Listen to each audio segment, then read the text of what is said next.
Alright guys, so context-wise, why are we doing this? Like I said, too many foreign buyers buy wrong property, lose money in Malaysia, right? And they talk shit about Malaysia, which I also don't like. You know, I'm a nationalist. I think it's misrepresented. A lot of people like to blame their own shortcomings to Malaysia property market is bad, right?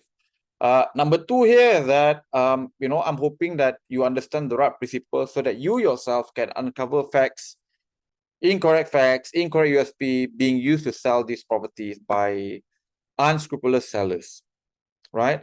I'm hoping that we can provide a different independent POV for any international buyer looking to own a property in Malaysia, use data, right, to help provide independent guide for you guys. I'm hoping to short circuit your learning curve towards Malaysia property market. And last but not least, as I mentioned before, 99% of the time, foreign purchasers don't make money buying in Malaysia. All right. I'm hoping after this session, you become part of the 1%. Okay. Now, here's some interesting facts about Malaysia property that might shock some of you. Okay. Number one, Malaysia property market is the only property market that I know of as of today that if you are working in Singapore and you are a Singaporean, right, you can actually own Malaysia property with little to no capital.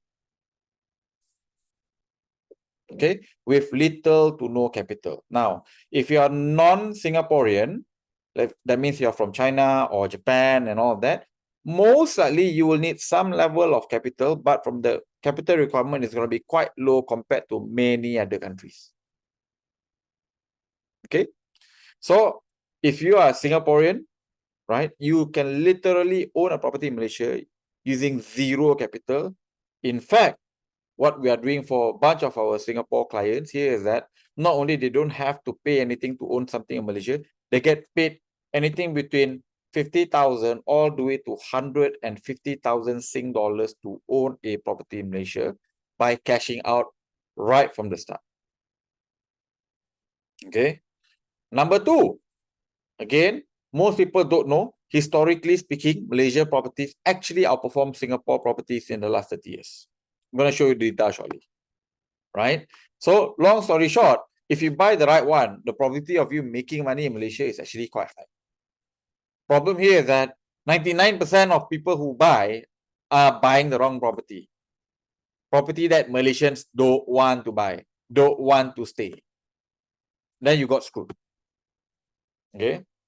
Now, third one here is that from a yield point of view, okay, Malaysia property gives you a pretty decent yield, right? So today, based on our track record or buying for our foreign purchases, our yield is minimum 6%, and the highest we have seen is 11%. And if you use any capital, your return on investment is above 15%. Okay. And last but not least, as of today, because Far Capital is a unique position, we are actually able to find property that you can buy below the cost to build that property. Right? While today people all talking about buying, you know, CIQ, RTS at 1,000, 1,002 per square foot, you know, we are buying sea view properties, right, nearby at just 170 Sing dollars per square foot. Less than 500 ringgit per square foot. Okay, so these are some facts about Malaysia property, right? And as I mentioned before, if you look at the performance of Malaysia property actually outperforms Singapore in the last 10 years and also in the last 20 years. So long story short, actually Malaysia properties are not bad. It's just people who buy them normally, they don't buy the right property, hence they lost money buying properties in Malaysia. Right? So this data, right? Data don't lie lah. Yeah.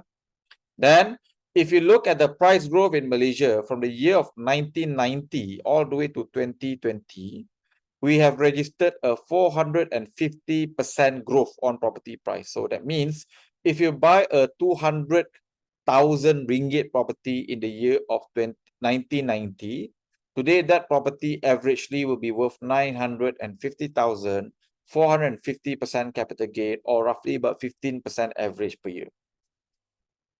Okay, this is house price index, right? Data again, don't lie lah, right? So guys, again, data is data. So this is what you're gonna learn from tonight's session. Again, this is not a beginner's session, right? So I'm gonna explain to you tonight. Number one, why people lose money buying Malaysia property. Number two, how do you lower your risk buying something in Malaysia?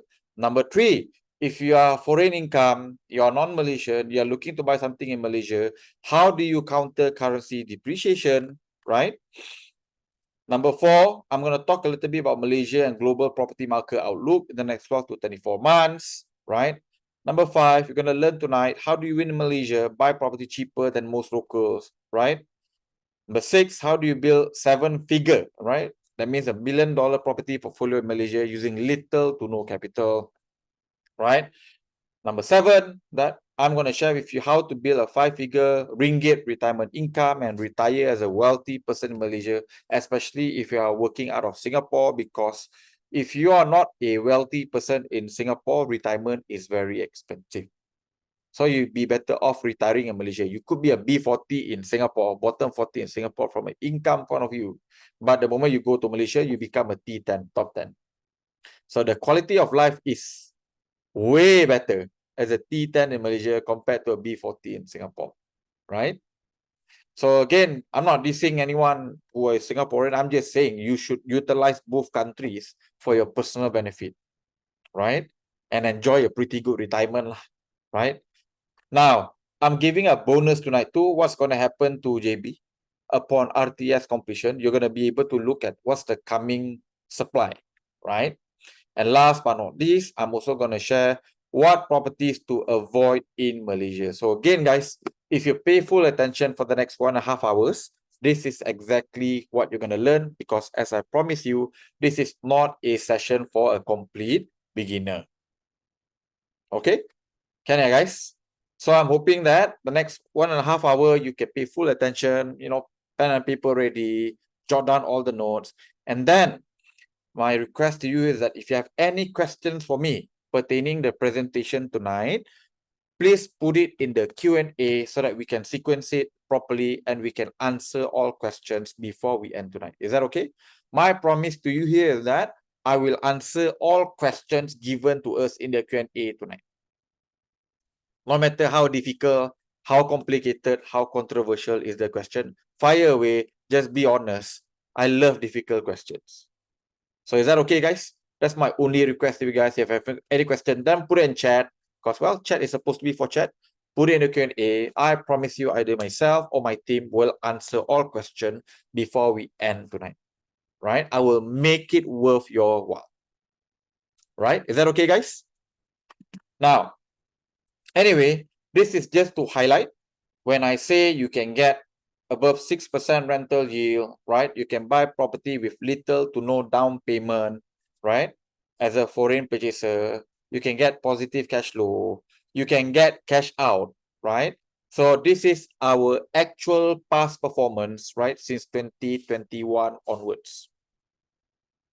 Okay. So there's a bunch of this are meant for locals, and there's a bunch of this that is meant for non-local guys. So for example, if you look at it here, many of our Singapore-based clients bought these two properties, guys. The first one is this property called Diana in Iskandar. We bought it for below 400 ringgit per square foot. We bought it at 60% discount, 60% discount. And today, this property enjoy a 30% capital gain already in less than 3 years. We are getting almost 11% rental yield. If you pay cash, you're going to get 11% rental yield, right? And many of these people, because we buy at 60% discount, they use little to no capital to own it, right? Then we also bought a property nearby TRX called Abbey. We bought it at 50% discount, 50% discount. This is walkable to Pavilion KLCT Center and TRX Mall, comparable to walking distance to Orchard Road and the Marina Financial Area in Singapore. You can walk to both. We bought a 50% discount. Today, rental is above 10%. And we have clients who own this property and then get $500,000 ringgit cash, roughly about 150,000 dollars. So these are actual property actual performance, right? No BS. Okay. So then, first question, right? If Malaysia property so good, then why do everyone that you know of buying in Malaysia, right, actually lost money? Okay. I did a video together with Sean, right? And he asked me whether Johor, Penang, or KL property market. And I said bet on Johor. This was 2 years ago, right? I said bet on Johor. And there's so much hate going on, you know, why people interview this clown, blah, blah, blah, blah, blah, right? And Johor property never made money and all of that, right? So yeah. So I actually screen capture all of this, right? So I asked my team to go and do it, you know, for fun. Fast forward, right? After less than 34 months, Johor recorded the highest rental growth. Johor recorded the highest number of capital gain too, right? Less than 24 months ago when I did this interview. And today, Johor is the best performing state in Malaysia in 2024, right? So we like to look at the data to identify trends before everyone realize, you know, it's going to happen, okay? So I'm used to making controversial statements, and you're going to see a lot of it tonight too, right? But so far, like I said, we've been in Johor since 2020, 2021. Majority of our purchases is below 500 ringgit per square foot. Today, we are making very, very handsome returns. You know, our rental yield is above 10%. You know, 99% of the people who bought in Johor in the last 15 years, you know, 10 years lost money. We are that 1% that basically makes money, right? So again, these are all comment, right? So here's reason why people lose money buying Malaysia property, right? So I'm just going to run this through. If you want to listen to this more full detail, watch our webinar in our YouTube channel. We talk about the reasons why Singaporeans lose money buying Malaysia property and the reasons because of sheep. First is that they use Singapore mindset to evaluate local property market. Or, you know, completely the wrong move, right? Then they buy when it's popular to buy. They don't buy when it's unpopular to buy, right? You know, many people got the entry time wrong, which is 10 years ago, 5 years ago, 15 years ago. And the reality, they should have entered Johor since COVID, right? And they exited wrongly as well. So you lose money lah when you get your timing wrong. And then they got the economics completely wrong because they don't understand Johor local market, how rental market, how what the expats are willing to pay, how big is the demand. People don't understand. People just buy because they think it's going to be the next Shenzhen, and you know, the ending isn't very happy lah for these guys who bought 10 years ago, right? Last but not least, ultimately they pay a foreigner price, right? When you pay a foreigner price, you will certainly lose money. Okay, so that's cheap, right? Wrong mindset buying Malaysia properties, herd mentality, don't understand maturity point, timing, entry and exit wrong, economics doesn't make sense, and they overpay. So when they do that, they get slaughtered lah, basically, right? So guys, the first golden nugget for tonight, okay? What property to avoid in Malaysia? Okay. First, anything that has got a guaranteed rental return from the developer, run away, guys. Okay. First rule, property to avoid in Malaysia. Anything that has got a guaranteed rental return or GRR, right? You have to run away. Okay. That's the first one. Number two, right? And you can see now this is being used to market JBCC properties, KLCC properties, whereby properties that is being sold as a short stay Airbnb play to justify high rentals. These are property you absolutely have to avoid buying in Malaysia. Guys, can you guys guess or not why they use short stay Airbnb to justify you buying it, to show you this property is good? Why do they have to use Airbnb and short stay?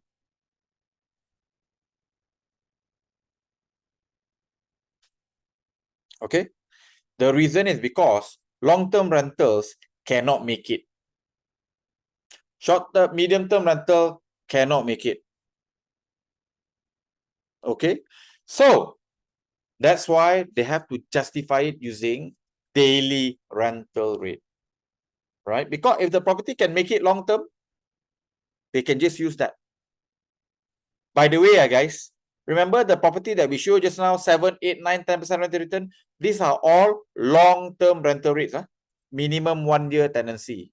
If we do short-term, some of our property has got a 40% rental return.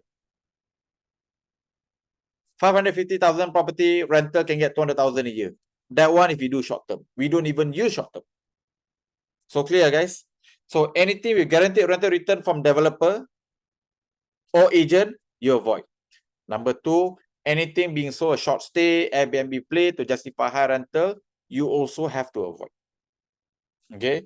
Number 3, I think we covered already. Any property that is currently being marketed in a way in Singapore or any other countries for that matter, you also have to avoid. Because that means the local isn't buying it. Now, number 4 requires you to do a little bit of homework. Property being sold 20% above its area and tiering median. Means it's completely overvalued, like guys. Right? Last but not least, especially for people who are Singapore-based, anything that you have to use 150k capital, RM, or 50,000 Sing dollars, I don't recommend you to go and buy in Malaysia because 3 reasons. Number 1, means valuation of the property is actually quite low. That's why you have to top up. So all of this property nearby RTS you see today, all you have to pay more than 150k capital. Why? Banks don't want to support you. Banks don't want to finance at your purchase price. Right? That's why you have to pay 50,000, 100,000 Sing dollars. Right? Number 2, when banks cannot support, that means you are not buying at below market, guys. You are buying at above market value. That's why banks can't support. Last but not least, you have to remember, especially if you are Singapore-based, the ringgit will depreciate over medium to long term against Singapore dollar.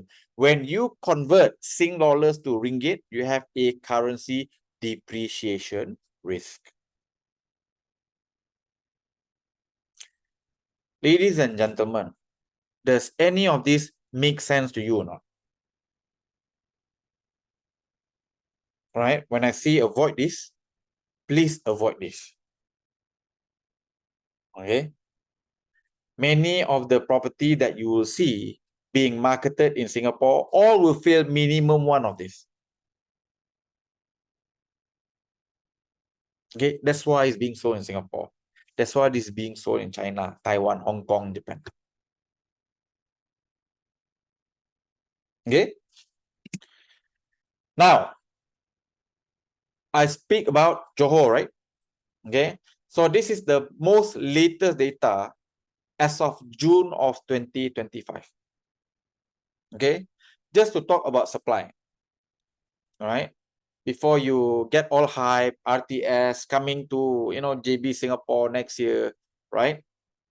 Number 1, within a 1.5 kilometer radius of RTS, as we calculated, is almost 20,000 new supply coming up in the next 3 to 5 years. Just within walking distance to RTS, the train station, 20,000. So supply is going to be plenty. Okay.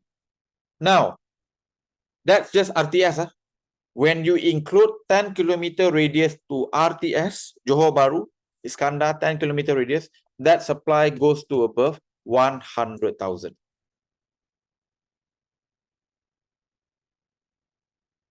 Okay. Then, this is the reason why majority of the people who has bought in Johor will most likely not make money. All right. So the only time they'll make money when the Johor property market does too well. Does very well. Okay. Now, this one a lot of people don't know. But if you watch our Battle Royale for JB, the one that we did in 2024, you'll find out one very worrying number. Number one, less than 15% of transaction today in Johor Bahru is above 600 ringgit per square foot. Less than 1% of the overall JB transaction today is above 1,000 ringgit per square foot. Yet, when you look at anything, especially nearby RTS, is all above 1,000 per square foot.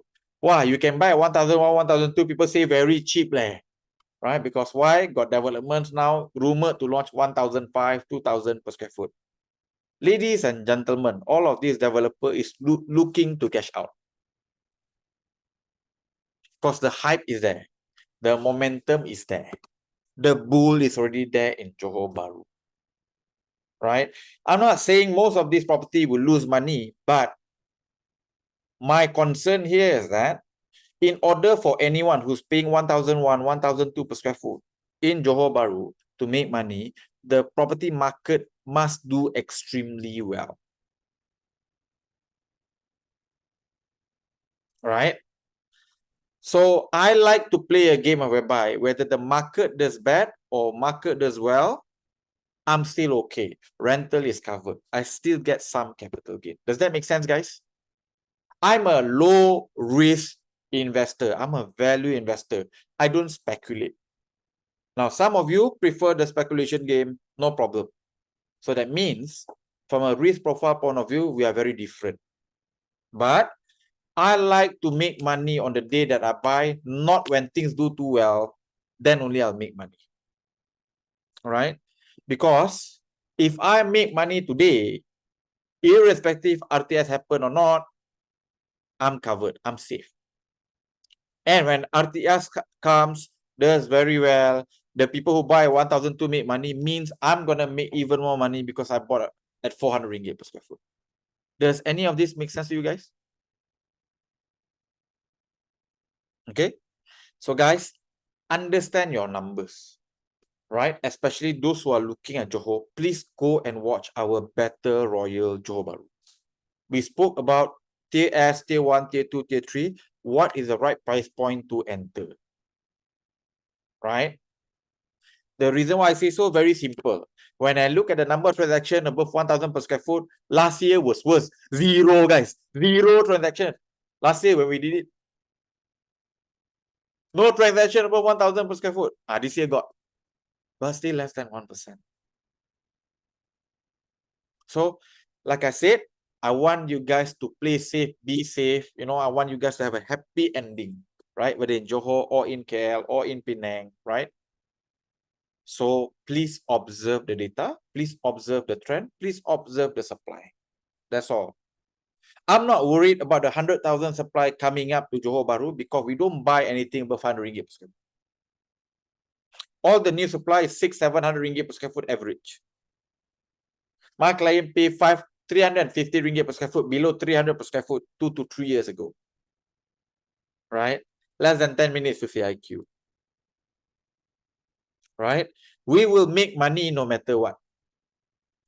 Right? Because we use data. Okay, guys? So if you are looking at Johor, we think Johor Bahru is very exciting, but you need to know this before you go into the market. So before you buy anything, especially new property, please understand what is the USP that will make your property worth 1,000 per square foot, 1,200 ringgit per square foot. If it's just nearby RTS, ladies and gentlemen, you're going to have 20,000 new supply. This is excluding existing supply, you know. Right? All the existing supply we exclude. This is just completely new supply, by the way. So if you include existing supply, we're looking at 30 to 40,000 already. Guys, just be careful. That's all I'm trying to say. Okay? Now, I've warned you guys. I told you guys why people lost money buying Malaysia because they don't understand certain set of data, right? Now we're going to talk about how to do it safely, right? How to buy property in Malaysia, right? So the first one here is that you got to buy property that can fulfill the 3 criteria, which is Number one, you want to buy BMV, below market value, right? And preferably you want to buy a minimum 10% below median so that the day that you buy, you're not going to lose money. You don't pay above market value. And you use little to no capital lah. Number two is that you want to be able to rent it at minimum 6% ROI on, again, non-short-term basis. So your rental yield must be above 6%, not on daily rent, not an Airbnb play, not on some hotel bullshit rental, right? I'm talking about long-term rental, 6% onwards. Okay, the worst thing you can buy is a property that will only break even if you do daily rent. Means every other rental strategy, you die. You negative cash flow. Okay. Last but not least, you have to understand area tiering, right? You have to understand what is the right price so that the day that you want to sell the property, you can sell to both local and foreign purchasers. Okay, guys? You want to buy into a market whereby you can sell at both local and foreign purchasers. That's when you make the maximum profit. Because if you buy into an area whereby you can only sell to foreigner, guess what? The number of purchasers will be quite limited. Does this make sense, guys? So this is actually quite basic, right? When I explain it this way. But long story short, don't die, don't lose money, right? So you have to buy below market value. You have to buy things that you can rent for minimum 6%. And then you have to buy into an area whereby at the price point that you buy, you can exit to both local and foreign purchaser. Because why? The locals are willing to pay the exact same price as per what you are paying. That's how you exit safely. Right? Now, rule number 2, right? First is the 3 criteria. Buy below market value, can rent, can exit. Right? Number 2, you want to make sure that you enter at the lowest price point. Okay? So, this is typically how it works for you guys. You guys often pay the highest. Right? Locals pay slightly cheaper, you know, because early bird and whatnot, right? Because they don't do pre-launch for overseas. They always do pre-launch locally first. Right? Then they increase price to go sell overseas. So property agent, you know, normally they pay slightly cheaper because they can knock off their commission. And then you got your VVIP banker, right? Who bought a 600 ringgit per square foot because these are, you know, family member of the developer, banker, law firm supporting. And this is the price point we are looking to buy lah. Because, you know, as you know, Far Capital is the largest bulk purchaser in the country, right? So we buy at this price point. Because we don't buy 1 unit, right? We buy 50 units, we buy 100 units. So we get a completely different set of price. Okay?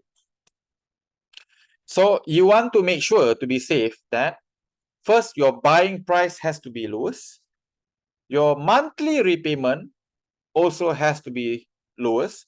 And your entry cost has to be at the lowest price point possible. Okay? So if you can do this, you buy the same price point as per local or even cheaper than the locals. Your repayment is cheaper than local, Malaysian, right? Use little to no capital, better than the locals. You cannot lose when you buy at the lowest, right? And last but not least, you have to understand when it comes to buying property, you have to understand the 50-50 rule. First 50% is to buy right property at the right price point. And the last 50% is to then know what to do with the property after you purchase it. Okay? So remember, guys, the 50-50 rule. The first 50%, buy the right property at the right price point. Right?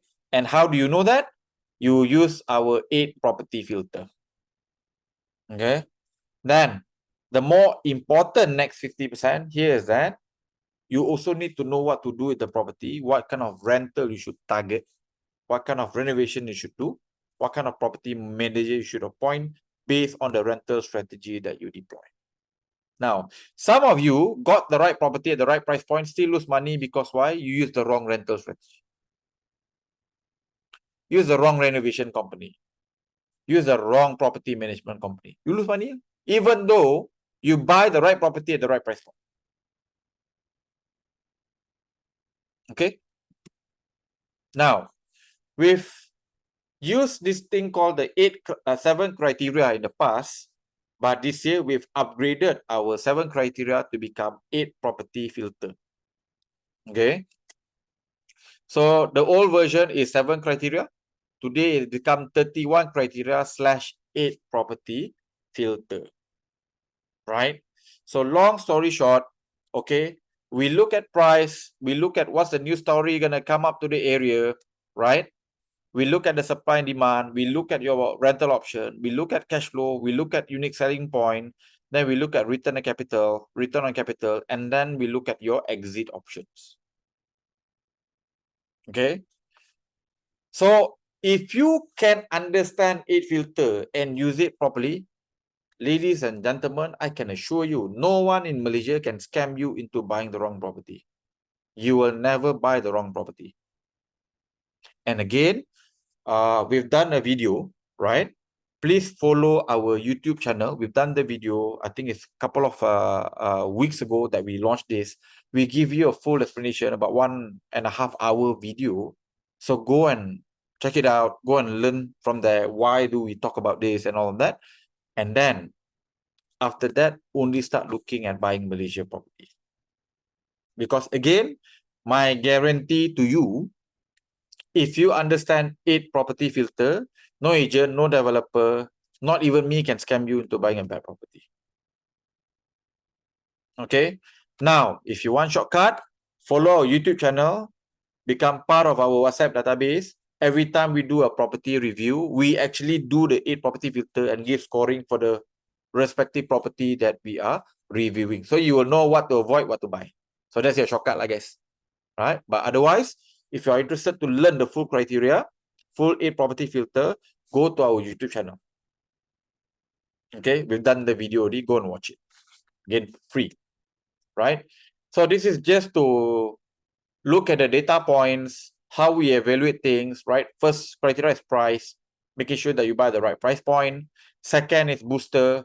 Any new story that will come up into the area that will help increase the property value, right? That include job supply, infrastructure, like LRT, MRT, RTS, commercial, like more hotel, convention center. We look at the upcoming supply too, right? So that if there's less supply means the property can be more valuable over time. Last but not least is a positive demographic change in the future, right? Third, we look at supply and demand, right? So again, we look at job, TOD, commercial amenities, new supply pressure, just to evaluate whether this property, will it have sufficient demand moving forward, right? Number 4, we look at how many rental option that is there in the property, whether you can get break-even rental.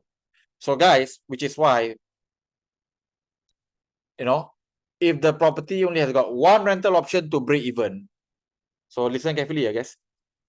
If that property can only break even when you use short-term rental, which is daily or Airbnb, it is a lousy property. Right?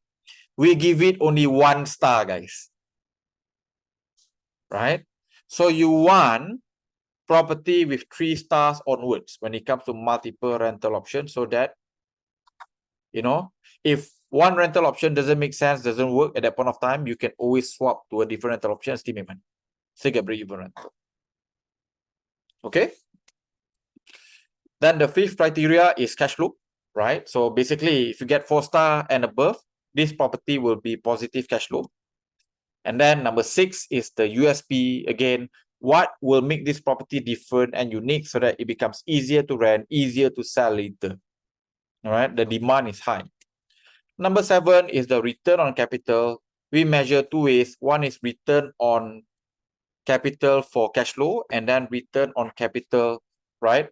When you exit, capital gain lah, right? So the higher the rating, the better the returns on capital, right? And last but not least is that we look at the probability of exiting. Is it easy to exit or is it difficult to exit? If you are entering an area whereby majority of the purchaser are foreign purchaser, no locals want to buy there, so most likely your multiple exit option rating will be 0 star to 1 star. Okay, so there's a lot of data we have to collect just to give a rating for one property, right? Then if you follow our 8 filter, it's very clear.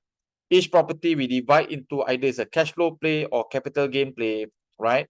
Now, a good property, guys, a good property must have at least a 3-star rating in either cash flow or capital gain lah. Because if the rating is 3-star and below for both, means the property is going to lose money when you sell in the next 5 years. Also negative cash flow. All right. So you want to find property that will make money, then you have to find 4-star and above. Decent is 3-star lah, but making money is 4-star and above, either cash flow or capital gain. Better if you can get both lah, right? So dual play property means property that can get 4-star rating for both capital gain and cash flow. Means if you sell, you make money. If you rent, you also get positive cash flow. Okay. So again, right, we've benchmarked our 8 filter against this. So you can see here, many of this property that has experienced a double-digit capital gain, positive cash flow above 500, scores 4-star and above in both capital gain and cash flow. Right? So this is the summary for the 8 property filter. Again, I would strongly, highly recommend you go and watch the full video in our YouTube. It is for free before you buy anything in Malaysia. So that no one, again, can scam you into buying a bad property, right? So I'm sure you know this handsome guy. His name is Sean, better known as Ian, which is a client of FACAP. So again, he bought a property whereby from a rating point of view, it's 4-star from a cash flow point of view, 4-star from a capital gain point of view. Today, his property is sitting on a 6-figure capital gain and positive cash flow is above 1,000. His monthly mortgage is only 3,000, low 3,000. Today rental is 5,003. This is a property VP after COVID. So again, I don't dare to use his face if he have never performed lah, right? And you can, reach out to him and validate this lah, yeah. So this is another property that we bought in Johor. Again, Johor historically, 99% of the property lost money. So we have 4-figure positive cash flow because we buy a 65% discount, right? So even on a long-term rental, we get above 1,000 positive cash flow. And again, I kid you not, if you do short-term, right? This is a 500 over 1,000 property. Annual rental is 238,000. Sorry, 38,000. Okay. This one is one of the biggest hits. We bought nearby Pavilion, nearby TRX, right? We bought a property worth 750,000 dual key. Today rental can get 6,000. Long-term rental, if you do short-term, we can get above 10,000. So again, we don't do short-term. Well, 6,000 is your long-term rental, minimum 1 year tenancy. Okay. And the cool thing about these properties here is that while this is only a 580,000 property, foreigners can buy this simply because the original price of this property was above 1 million ringgit. But after the discount, it becomes less than 600,000. Therefore, when you buy this property, you are essentially buying a property above 1 million ringgit that meets the state requirement. But because the discount, you are actually paying cheaper compared to most locals.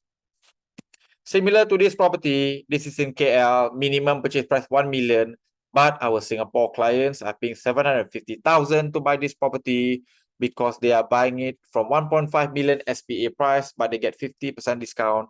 It becomes 750,000. Okay. So how do we buy properties at 30 to 50% discount? Right? So normally it's quite hard, right, to go and do this alone.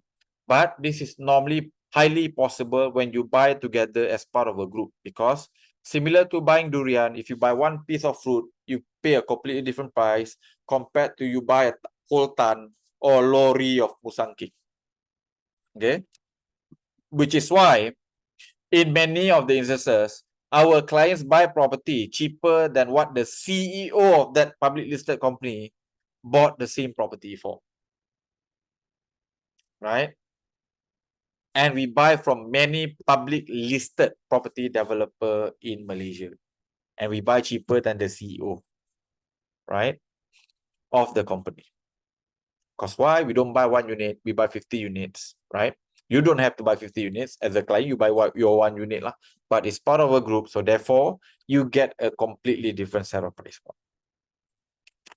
Okay, so now I'm gonna talk a little bit about where I think the market is heading and the market outlook for Malaysia and Singapore. Right now, I want to talk a little bit about the JB becoming a Shenzhen story. Okay, now this is not a new story, guys. This story has been sold, right? Has been raped, right? Since 2011, JB will become Shenzhen. So I thought it's bullshit in 2011. It's still a bullshit story in 2025. Now I like Johor, right? But I will call bullshit when I think it's bullshit, lah, guys. Okay, so let us be very clear. JB will never become a Shenzhen, at least in the next 5 to 10 years. Not gonna happen. Okay, not gonna happen. Right? And the reason why it's not gonna happen here is because between Shenzhen and Hong Kong, yeah, by the way, Shenzhen and Hong Kong, okay, they have 8 infrastructure that connects Shenzhen and Hong Kong. Multiple highways, multiple bridges, multiple MRT and high-speed rail. Right? So there's 8 infrastructure that connects Hong Kong and Shenzhen. JB Singapore, so far, only 2 infrastructure. One is coming up next year, which is RTS. And the 4th one, most likely, is going to be the high-speed rail. Right? So in the next 10 years, we don't have 8 infrastructure connecting JB and Singapore. So therefore, JB will never be like Shenzhen, at least in my point of view, for the next 10 years. But if you buy the right price point, guys, JB does not have to be like Shenzhen in order to make money. Okay. Now, I want you to go and see this very important ratio, right? Whereby when you compare Hong Kong and Shenzhen property price, Shenzhen is 2.4 times more expensive. Given they got 8 infrastructure, guys, Shenzhen is 2.4 times more expensive compared to, Hong Kong is 2.4 times more expensive compared to Shenzhen. And they got 8 infrastructure to connect these two. JB Singapore is 11, 10.7, 10 times, guys. Hong Kong, Shenzhen, 2.4 with 8 infrastructure. Today, JB Singapore is 10.7. Okay, now, my prediction here is that with RTS, the ratio will go lower. It's no longer going to be 10 times more expensive. Because JB average is 131, USD per square foot lah, right? Singapore roughly is about 1,004 per square foot, US dollars. Okay, so today the ratio is very high. It's almost 11 times. Okay, my bet here is that the moment RTS is ready next year and they announce high-speed rail, right, that number will go down. So in the event it becomes 8 times more expensive, instead of as of today 11, JB will make quite a fair bit of money. But again, this is based on roughly about 450 ringgit per square foot, JB price point, not 1,200 ringgit in JB. Okay? Understand, guys? So, to answer the question, will JB ever become Shenzhen? Answer is no. Even though I love JB. Even though I am betting on JB. No, but I will never tell you JB will become like Shenzhen. No. Right? I do have a very crazy prediction though, that I think Singapore will overtake Hong Kong as the most expensive property market, right, in Asia. So long story short, I think because of tariff, right, because China is slowing down, right, and Hong Kong is part of China, and again, tariff wars, right, I think the lure of Hong Kong will actually go down and Singapore's positioning will actually be a lot better as a US friendly state. So I think there's a very high possibility that Singapore property price will go up by at least 50% in the next 10 years, right? To be closer to Hong Kong, right? To be closer to Hong Kong, right? And at that point of time, if Singapore is closer to Hong Kong, JB cannot be 20 times cheaper compared to Singapore. I think JB at any given point of time should be 4 times cheaper compared to Singapore. So in a way, the upside for JB is actually quite high. Despite it doesn't have to be a Shenzhen.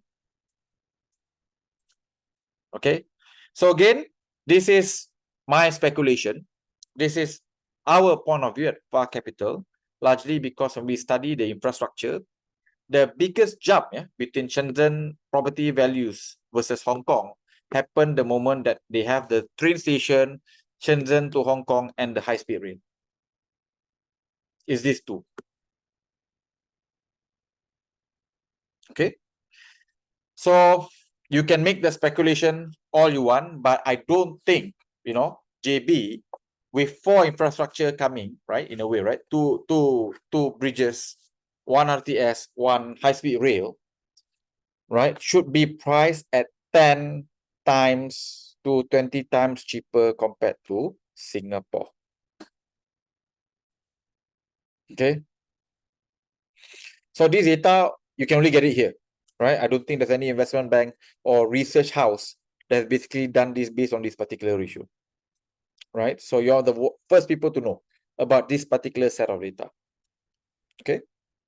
So again, right, there were a lot of speculation the moment they built HSR and the MRT. So has JB entered a property bull run? The answer is yes, right? So again, a lot of people laugh at me when I say bet on Johor 2 years ago, but the transacted price, second quarter of 2025, saw a 20% jump compared to annual average of 2024, right? We've called it a couple of years ago. Like I said, we've been in Johor Bahru since 2020. We're not new. We've been in the market since 2020. We went in when everyone thought we were crazy because the border was closed. But we bought it below 400 ringgit per square foot. Okay. So the numbers looks very encouraging. So Johor today is the hottest property market in Malaysia. So hottest means there's a lot of transaction, there's a lot of interest. It also means you have to be extremely careful. Because it's news like this that basically building hype, right? For people to go and buy something in Johor. So we don't like hype. We like undervalue. We like to buy things when no one is talking about it. Not when today everyone is talking about it. Right? So again, just be careful. I want to remind you again, less than 1% of transaction in the last 12 months since 2034 happened at above 1,000 ringgit per square foot in Johor Bahru anywhere. Okay, so be very, very, very careful when you're about to pay anything above 600 ringgit per square foot anywhere in Johor Bahru. Okay. So again, this is what we bought in the Medini when no one wants to buy Medini. Today we are getting 4,000. Some units are renting for 4,000, 5,000, and this is a property we bought for less than 600,000 in Johor Bahru, right? In fact, this is the cheapest in the whole of Iskandar, right? At below 400 ringgit per square foot. Singapore friendly, 65% discount compared to SPA, right?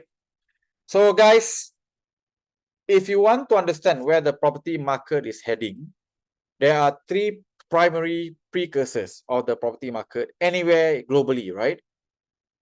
So for Malaysia and Singapore is the same, right? Whether we have a property crash or a property bull run is going to depend on these three things. Number one, supply. Number two, demand. Number three, interest rates. Okay. Supply, quite obvious lah, number of new property coming up to compete with the existing property. Demand is largely economically driven. If the government make good policy economically, bring in jobs, bring in investments, the demand will continue to be good.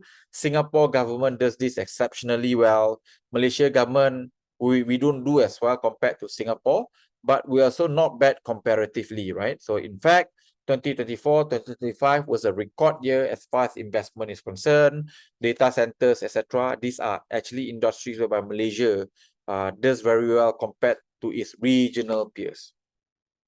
And like I said, Johor Bahru being near to Singapore also has got an unfair advantage lah, because it's next to Singapore and Singapore is expensive. Then, if supply is stable, demand good, stable, then the last lever will be interest rates. Okay, guys. I want to ask you something, okay? Do you think interest rate will go up or go down in the next, 2 to 3 years? Both Malaysia and Singapore. Tell me in the comment. Okay. So I see 7 comments down, 1 up, 2 up now, right? But majority saying it's down. So why do you think this rate is going down?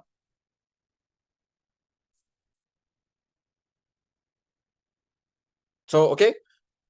Why is it going down?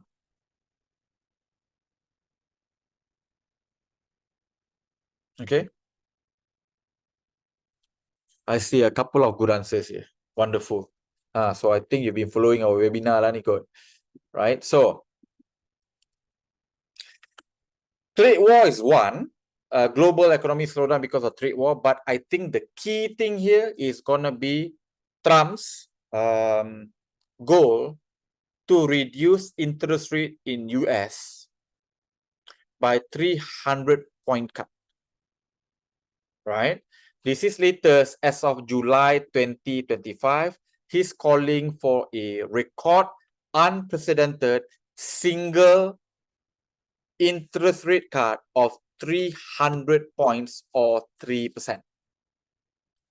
Because part of his election promise was to bring down housing interest rate in US from average 7% to 4%.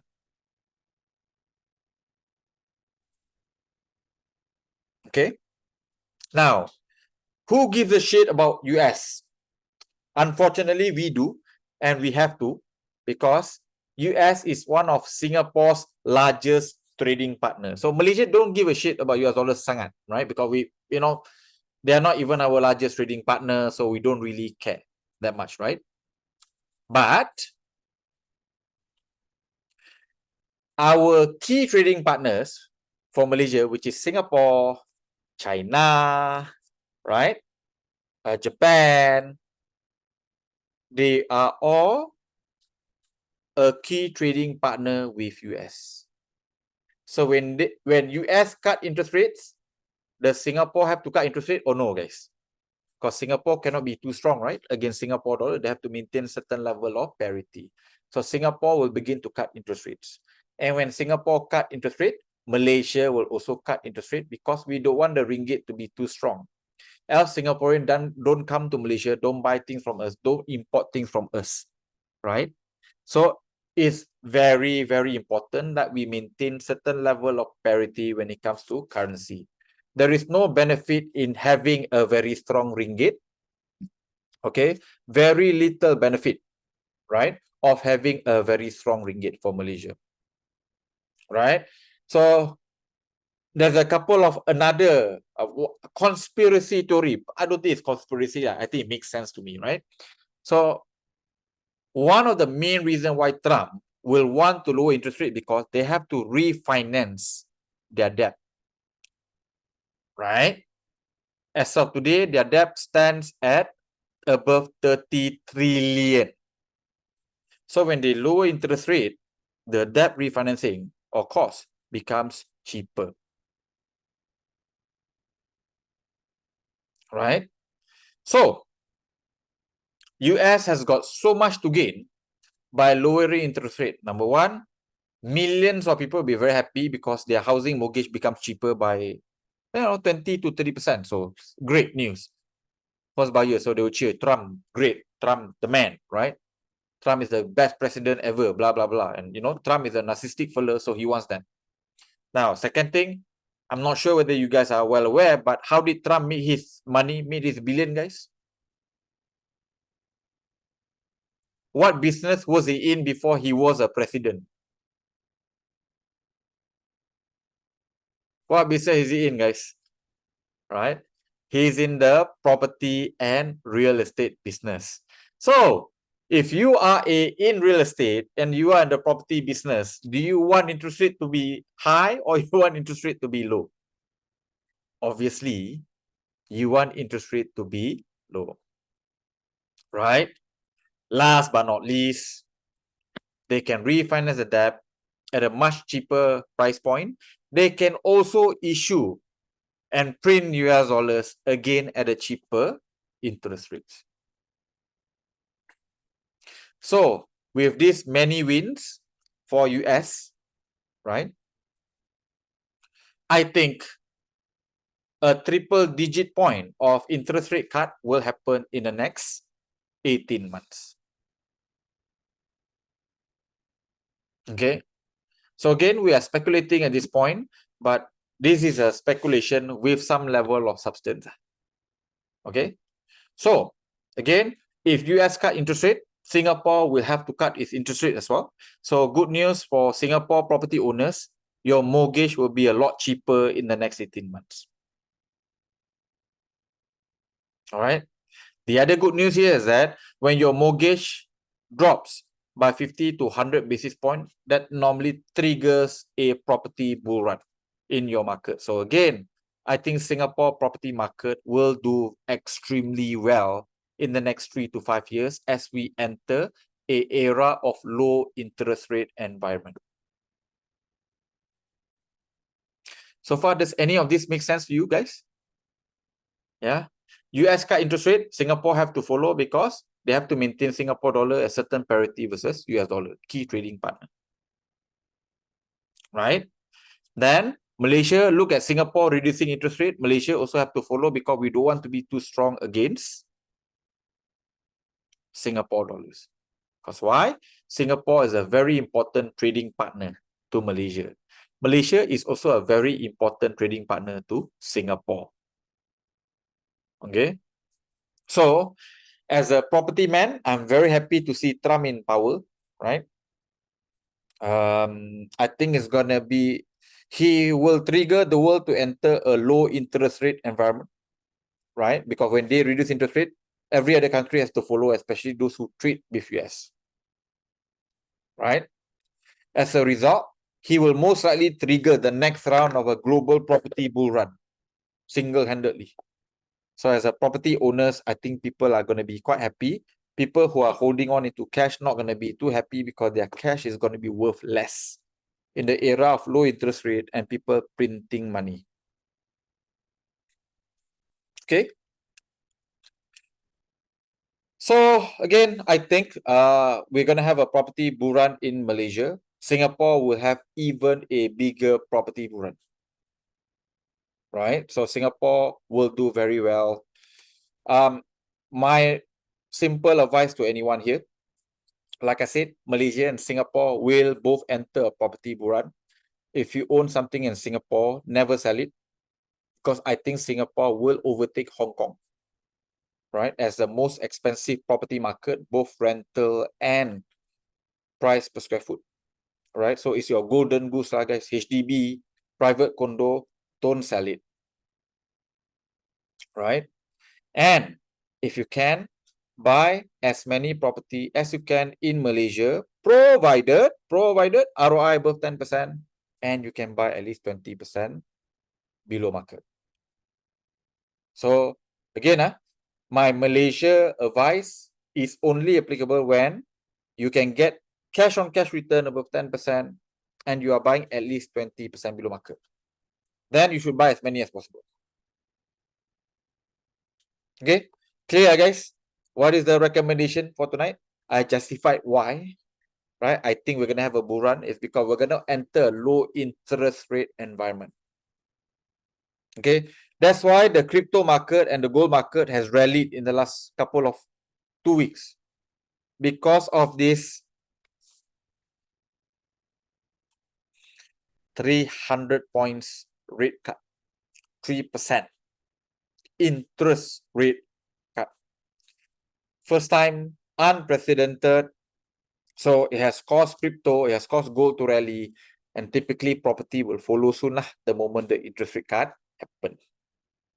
Okay. So this is just steps to retire comfortably. I strongly recommend, if you are non-Malaysian, you should really look at retiring in Malaysia, right? For very obvious reasons. Number one, you can own Malaysia property with little to no capital. Number two, Malaysia is top 10 cheapest country to retire in the world.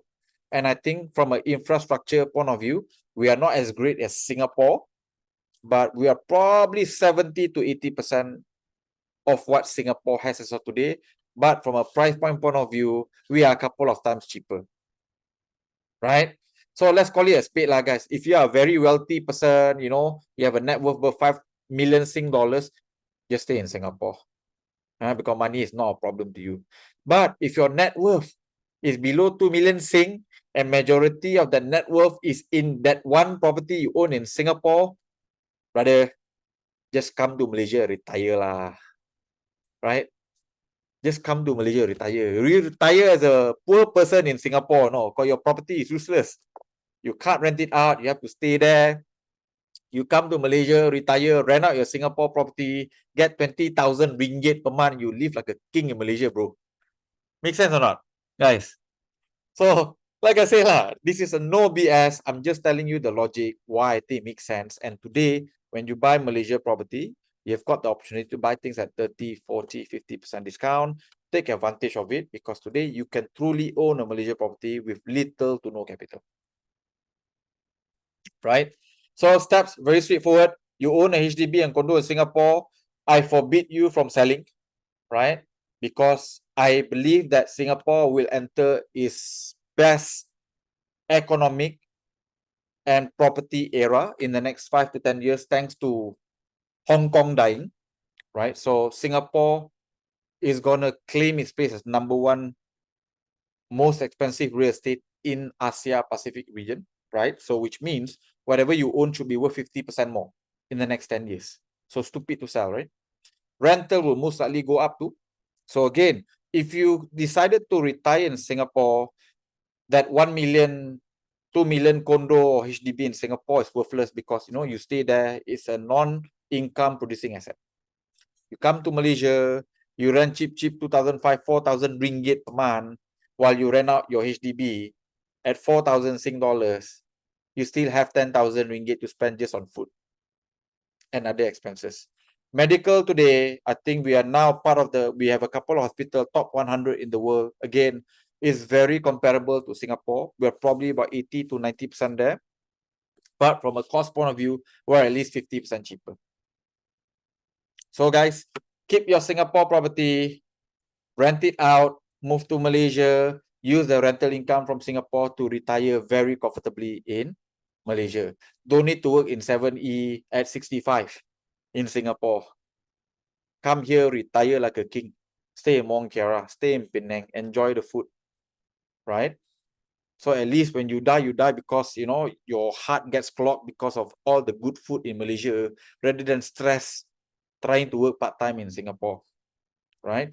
So, you know, sorry if this offends people. Again, you know, I just want to communicate in a way which is the simplest possible. You can see I'm a very simple man, right? I'm a very simple man.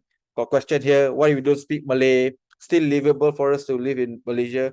Yes, guys, please, so as a foreign purchaser, buy in tier 1 area. Tier 1 area is expat area, right?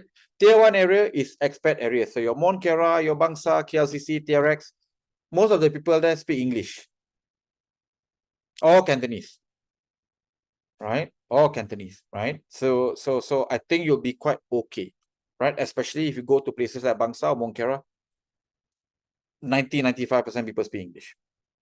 So you hardly hear people talking about bahasa. Does it comment Singapore minister look for me? I don't think so. They will look for me. In fact, they will welcome you to go and stay in Malaysia, right?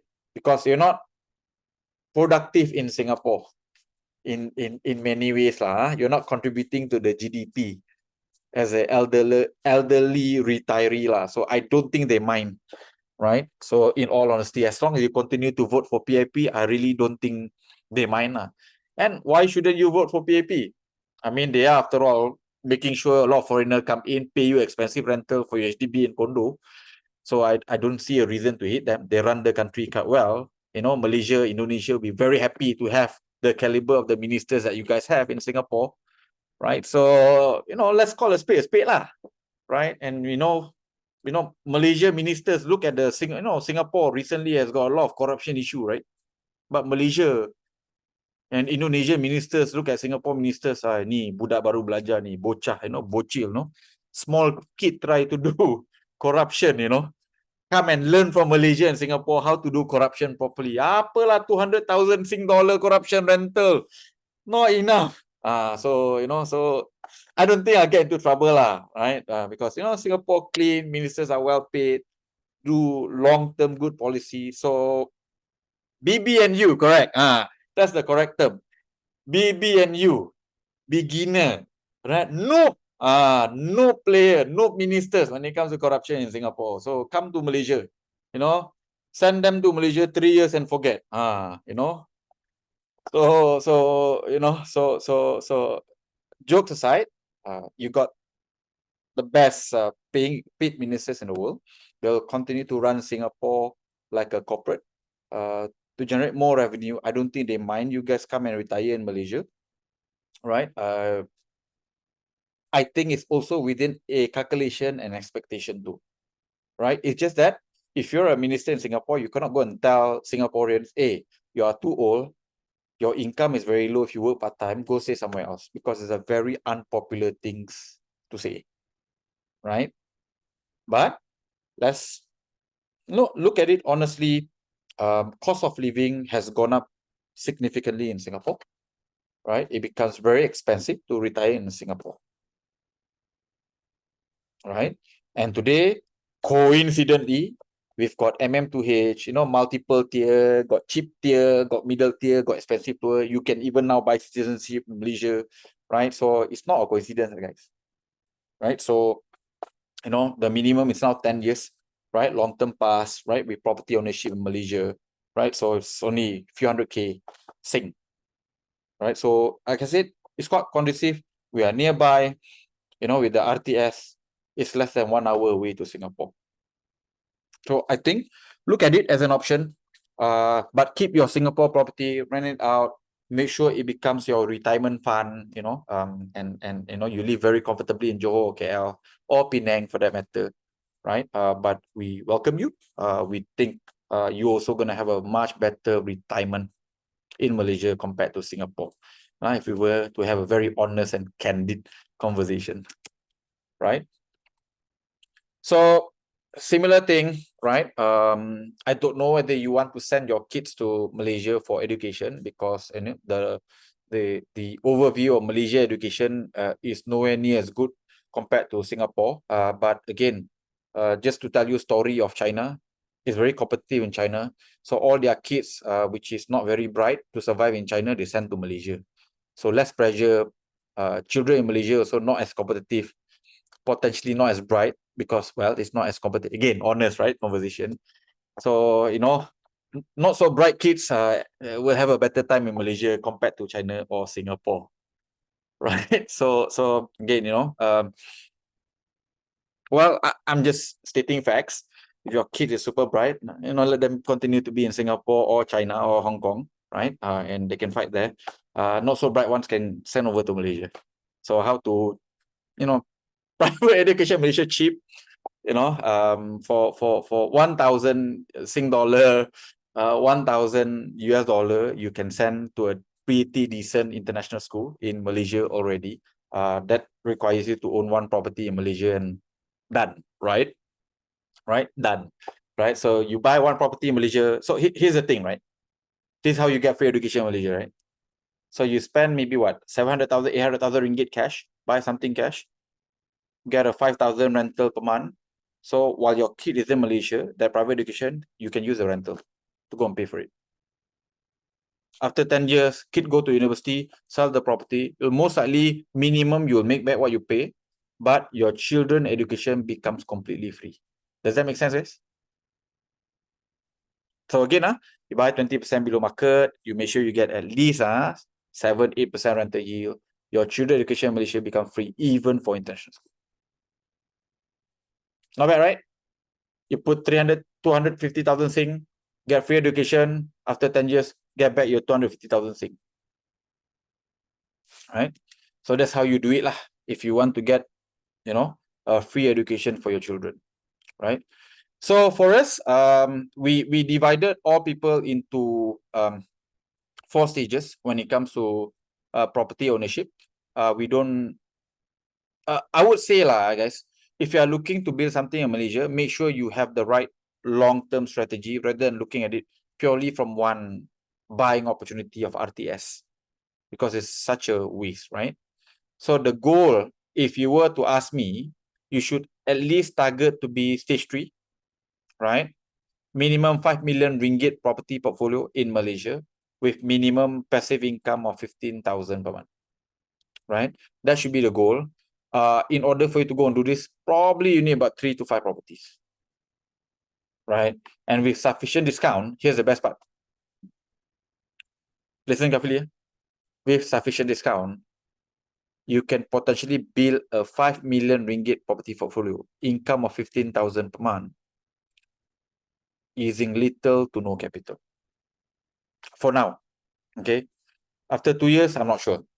If they tighten the requirement for foreign income purchaser to buy in Malaysia, then it's a different story. But for now, this 5 million portfolio is something you can use zero down to go and do it.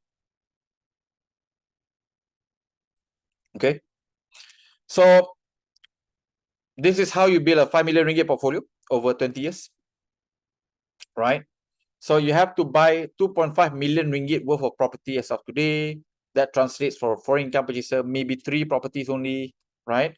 Rental today, you should be able to go and collect roughly about, the mortgage should be about 12,000 per month as of today. Rental should be enough to go and cover, right?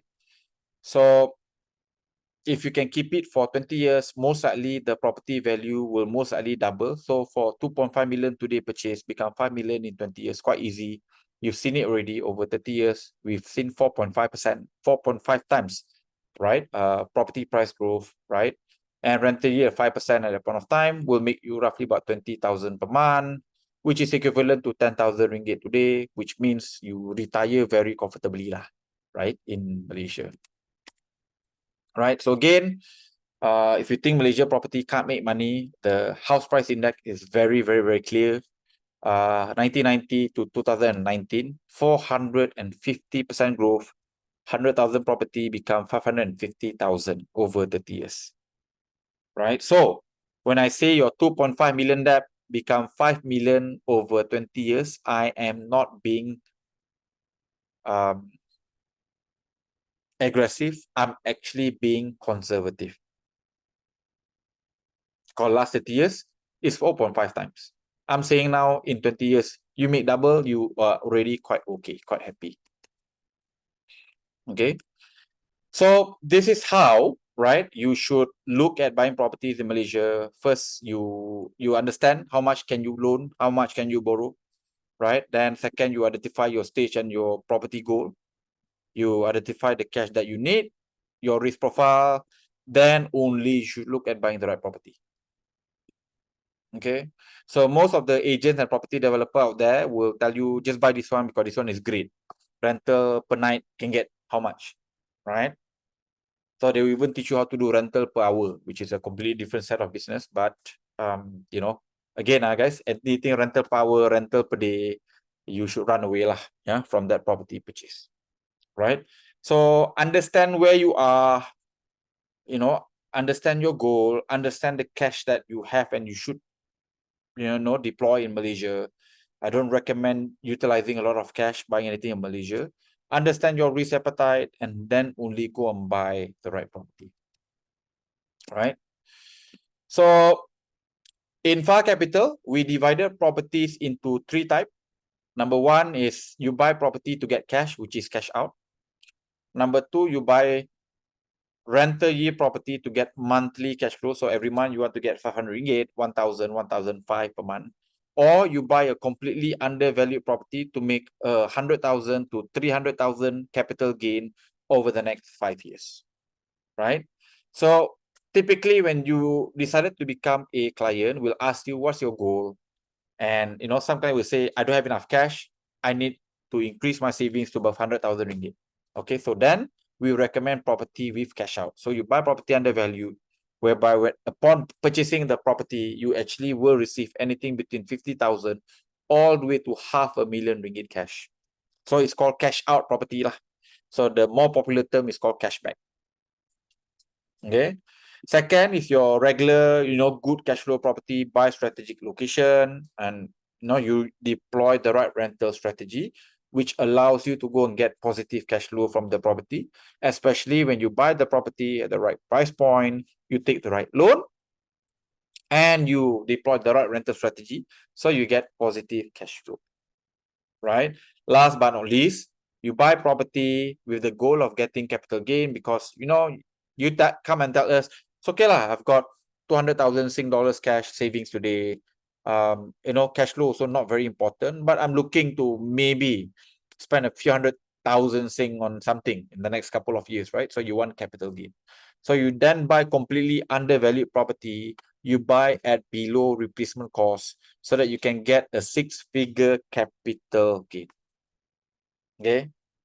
So again, I guess when you become a client, we do 2 sessions of what do I buy, right? So you can ask me 2 times per week. You can ask Rena Chong 2 times a week or so. You just have to tell us what's your goal. You want cash out, you want cash flow, or you want capital gain. Then we ask you how much loan can you get. Then only we can recommend you the right property. Right? So far clear, guys, in terms of how do we do things at Far Capital. Yeah.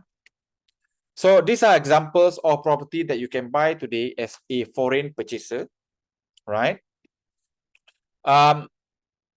We are buying in KLCC at below 1,500 ringgit per square foot. This is a completed property. Most likely as a foreign purchaser, you can buy this 0 down, cash out. And this property now is going to be managed by Windham. So Windham, the brand, you know, the international brand. So this is not some local Airbnb play, you know, with, you know, 1 unit get 90% occupancy rate. No, this is a proper, you know, hotel chain, right? So this property is quite unique. We have bought the cheapest in KLCC, right? In the last couple of years at below 1,005, super low density, just 150 units, less than that, right? And today this property is going to be managed by Windham, just recently completed. Then last week, we've got additional units in Abbey, right? Walkable to TRX and Pavilion Bukit Bintang, right? This one is one of the best property you can buy as a foreign income purchaser. As a Singaporean, you can get all the way from a 200,000 all the way to even 500,000 ringgit of cash out upon property purchasing. And with the right rental strategy, this property is not even negative cash flow. right? Then we're buying in Johor. This is above 1 million SPE price, but after the 60% discount, it becomes, 500,000 to 600,000. This is the cheapest property you can buy in the whole of Johor, right? Since 2022 at below 400 ringgit per square foot. This is nearby second link. Okay. Recently, we've entered Penang as our first deal in Far Capital for Penang since we started Far Capital in 2014. And again, we've lived up to our reputation whereby we are buying the cheapest property in the whole of Penang Island in the last 10 years at below 450 ringgit per square foot. So this is proper Penang Island, right? At below 450 per square foot freehold. Right, cheapest in Pringgi in the last 15 years, cheapest in Penang Island in the last 10 years. Right, no one has bought cheaper than Far Cap Place. Right, last but not least, this is nearby Bukit Jalil. Right, again, we are buying at close to 40% discount at just 550 ringgit per square foot, ringgit, or less than 180 Sing dollars. You get 2 units in KL, right, nearby LRT, right, nearby LRT, quite near to Pavilion Bukit Jalil, right? Freehold property. So again, these are just example of 5 properties that as a foreign income purchaser you can buy. All of this property comes with minimum 30% discount, minimum 7% rental yield. So when I tell you minimum 30% discount, minimum 6% rental yield, minimum 10% ROI cash on cash, right? I can tell you to go and do that because we are getting something a lot better. So I don't ask you to go and do things we cannot do. Does that make sense, guys? All right, so I'm telling you to go and find something that no one can buy. That one doesn't make sense, right? So as of today, we are buying many of these property, I think average about 35 to 40% discount. Okay. And rental yield is above 6.5, 7%. Okay. So again, this is just the detail of each of these property. So I will not go into the detail. I think you've seen the numbers before, right? So again, Farah is the latest one this year in Penang. No one has bought below in Penang Island for below 450 ringgit per square foot in the last 10 years. We are the first. So again, if you decided to become a Far Cap client tonight, this is deals that will be available to you. And again, as a Singaporean, as a foreign purchaser, you can buy this. You can get almost 100% mortgage. Okay. So these are all just client story. So I don't want to bore you with this, right? But these are all just, real client, right? Real faces, real results, right? That we are able to go and deliver, right? So again, if you decided to become a client tonight, this is what you're going to get. Number one, you get to buy property with little to no capital. Okay. Number two, we follow 8 property filter, 7 criteria. You're going to buy the safest property that won't lose money. In fact, most of the time, you're going to buy cheaper compared to most Malaysians. Right? Number 3, again, I highly recommend rent out your Singapore property upon retirement. Come and stay in Malaysia because you're going to have a much better retirement in Malaysia. And you can invest in this such luxury condos in Malaysia cheaply today at just 550, 600 ringgit per square foot or even less. Right? Then, with certain maneuvers, you can actually own a Malaysia property without affecting your HDB quota. Right? So upon one-on-one with us, we're going to tell you how to go about and do it. Right? And at Far Capital, not only we get you the best possible property, safest property at the best possible price, we'll also recommend you renovation company and property management company that will help you manage your investment in Malaysia. And how we only recommend the best ones, not the cheapest, but the best ones from a track record point of view, with proven historical track record. Okay. And last but not least, some of our Singapore clients actually use Malaysia property to get cash of, 200,000 all the way to 600,000 ringgit.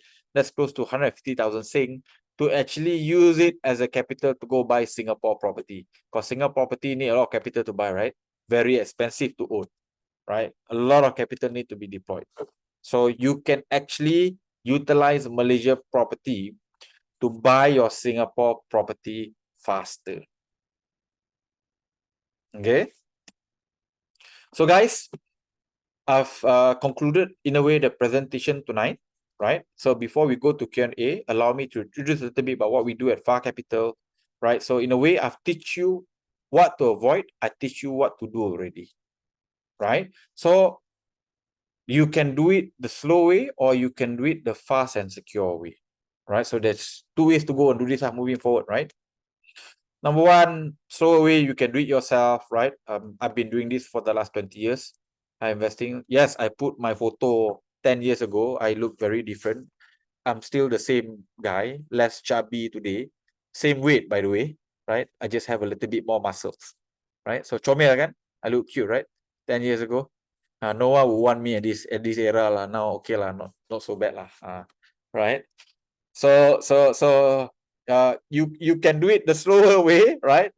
You can do it the slower way, DIY, might buy right property, might buy wrong property, right?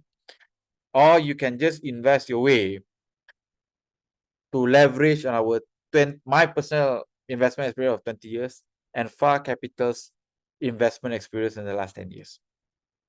Right? And at the cost of less than 1 ringgit and 10 cents per day, you can actually do this, buy safe property in Malaysia. Right? So again, guys, these are the stages when you decided to become a client, right? If you don't have enough savings, we'll ask you to go buy property that gives you cash out, that will allow you to increase savings, 6 months to 12 months of monthly expenses. And then, if you own debts in Malaysia, we'll ask you to use the cash out to repay your car, credit card, and personal loan. So if you are Malaysian, you got car loan here, or personal loan here, or credit card, we'll ask you to go buy property that is completed with cash out so that you can settle all of these debts first. Right? And then increase your savings. Stage 2, right, is to buy property that will most likely benefit in the next property bull run, right? And then starting to build your children education fund and starting to build your retirement fund. And third stage is really about building a hustle business whereby you can potentially fire your boss in the next 5 years, right? So again, this is what you're going to get when you decided to become a client tonight for less than 1 ringgit and 10 cents per day, right? You get to buy the safest property. You minimize your chances of losing money, right? Because as of today, I think as a group, no group in Malaysia has ever gotten buying more than 50 units and getting above 8% returns, rental yield, right, in Malaysia. No group, right? Don't need to know about 10%. 8% also don't have. So I think we've got the track record. If you want to buy the safest, minimize chances of you losing money, be a client tonight. Okay. Number 2, I don't recommend you to convert Singapore dollars to ringgit because of the potential currency depreciation, right? So if you want to own Malaysia property with little to no capital, right, you need to buy the Malaysia property at minimum 30 to 40% discount. Okay, and you can do that easily as a Far Cap client because we're the largest bulk purchaser in the country, right? Top of that, we'll make sure you have complete unfair advantage. When you become a client, we make sure that you pay the lowest price point to own the property, cheaper than most locals. We'll make sure that your transaction cost is minimized because I often negotiate, MOT to be covered as part of the loan, legal fees to be covered. So in many, I would say 80% of the time, guys, our non-Malaysian clients, especially out of Singapore, use zero cash to own a property. And they have the lowest repayment too, to the bank. Okay. Now, if you have to use capital, I will assure you that you're going to get minimum 10% ROI. So if you cannot get 10% ROI on your capital, if you have to convert Sing dollars to ringgit, don't get at least 10%, right? You don't buy that property, right? And the best part about this is that if you're on 70% loan, you can still continue to buy property using little to no cash. Okay. And ultimately, if you are serious about financial life transformation, We have transformed lives of many clients. You know, we have cleared more than 100 million of personal loan, credit card, car loans for clients in the last 5 years, right? We went from clients with 3,000 ringgit savings to now more than 100,000 savings, from no positive cash flow to now 4-figure positive cash flow. And today I've got easily hundreds of clients who have actually able to fire their boss and today work in the property industry, you know, at a time that they wish. Okay. So again, our results, I think, speaks for itself. You know, we bought property in Johor. This one is in Johor. This is in Johor, right? This is also in Johor, right? And if you can look at here, we paid 330, we paid 380 here, and then we paid 330 ringgit here. 2 or 3 years ago. Today we are not paying anything above 500 ringgit per square foot as well. Buying in Johor, so we keep to our word. And as of today, buying at the right possible price point. Today we've seen a 40% capital gain here. We've seen a 40% capital gain here in less than 5 years. And if you look at the rental yield here, got 9.8% here, long-term rental yield, not short-term bullshit, right? I got 9% here, I got 10% here. So I think we do a pretty decent job lah if you follow 8 property filter. And again, if you are looking to buy properties that can accomplish similar result, I strongly encourage invest, that small amount of money, buy property at a massive discount through us, and join clients who are able to go and get such results, right? And this is what you're gonna get when you decided to become a client. Number here, this is first one here is that is a 3 years with personal success manager. You're gonna be allocated one dedicated person to look after your account, from doing your one-on-one, making sure that from a financing point of view, you're going to be okay, recommending what to buy based on your goal, making sure that you hit your goal in far capital. You're going to be assigned one dedicated person just to look after your account. Okay. With this person, you can get 4 sessions per year, right? You get full financial screening report. You're going to have access to all of our deals. You have access to all our digital courses, and then you get to join our Facebook community. So long story short, if you're looking to buy something in Malaysia, you can do this without even coming back to Malaysia. Because why? Our launch property is all done online. You have a manager who looks after your account, right? You can make the booking, everything online, right? And if you want to come to Malaysia, you join our property tour, whereby you get to see 4 or 5 property tour for property one go in that one single day. And again, all of this becomes free. Yeah, the day that decided to become a client. Now, the price point to get all of this, right, including buying property that can give you, again, double-digit cash on cash return, buying property at minimum 20% below market, using as little cash as possible, is only 3,333 ringgit, right, for light client, right? And if you are looking to bring more people to buy together, you like family member, and then fast lane of property buying, right? And you get 2 booking fee waiver for 2 property, the price point is 20,000, right? This is our normal price point. But for tonight, I've got a special offer for you. Okay. The cheapest price point to become a light client tonight is 1,888 ringgit.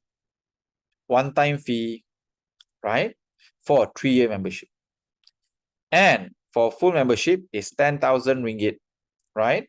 You can click on the QR code below at the screen to inquire, right? Alternatively, I think my team will put the link there in the chat section, right? Whereby you can basically click on it and begin to ask questions related to client membership.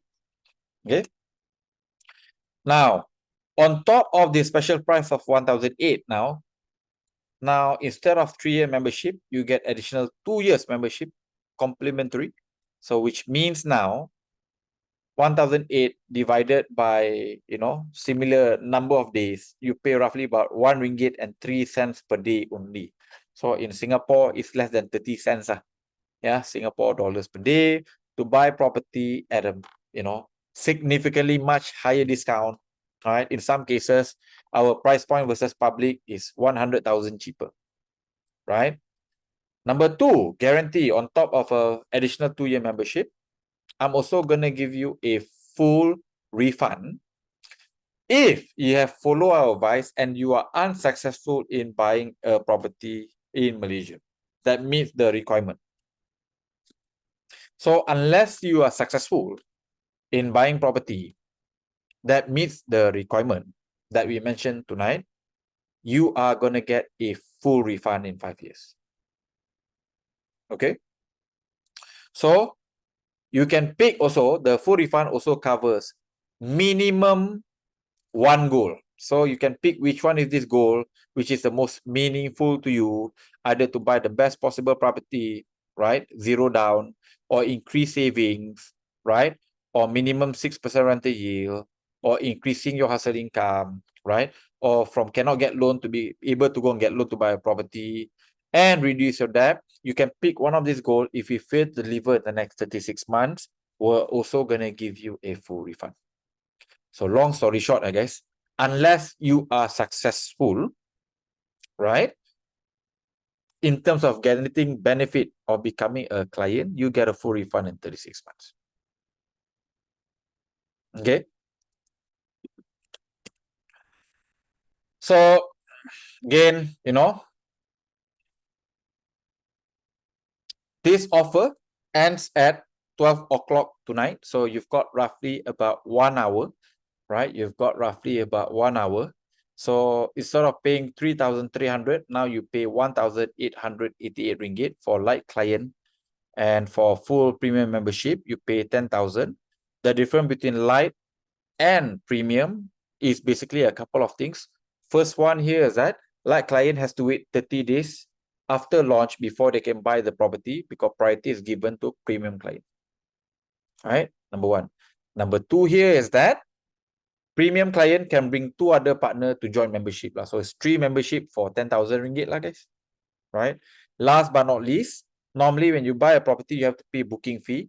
For premium client, we will waive 2 property booking fees. So that means anything between 1,000 to 5,000 booking fee will be waived in your first 2 purchase. So if you got the means, go for the premium because you get to buy faster. You don't have to pay booking fee, right? And on top of that, you can bring 2 other people to become part of your investment group.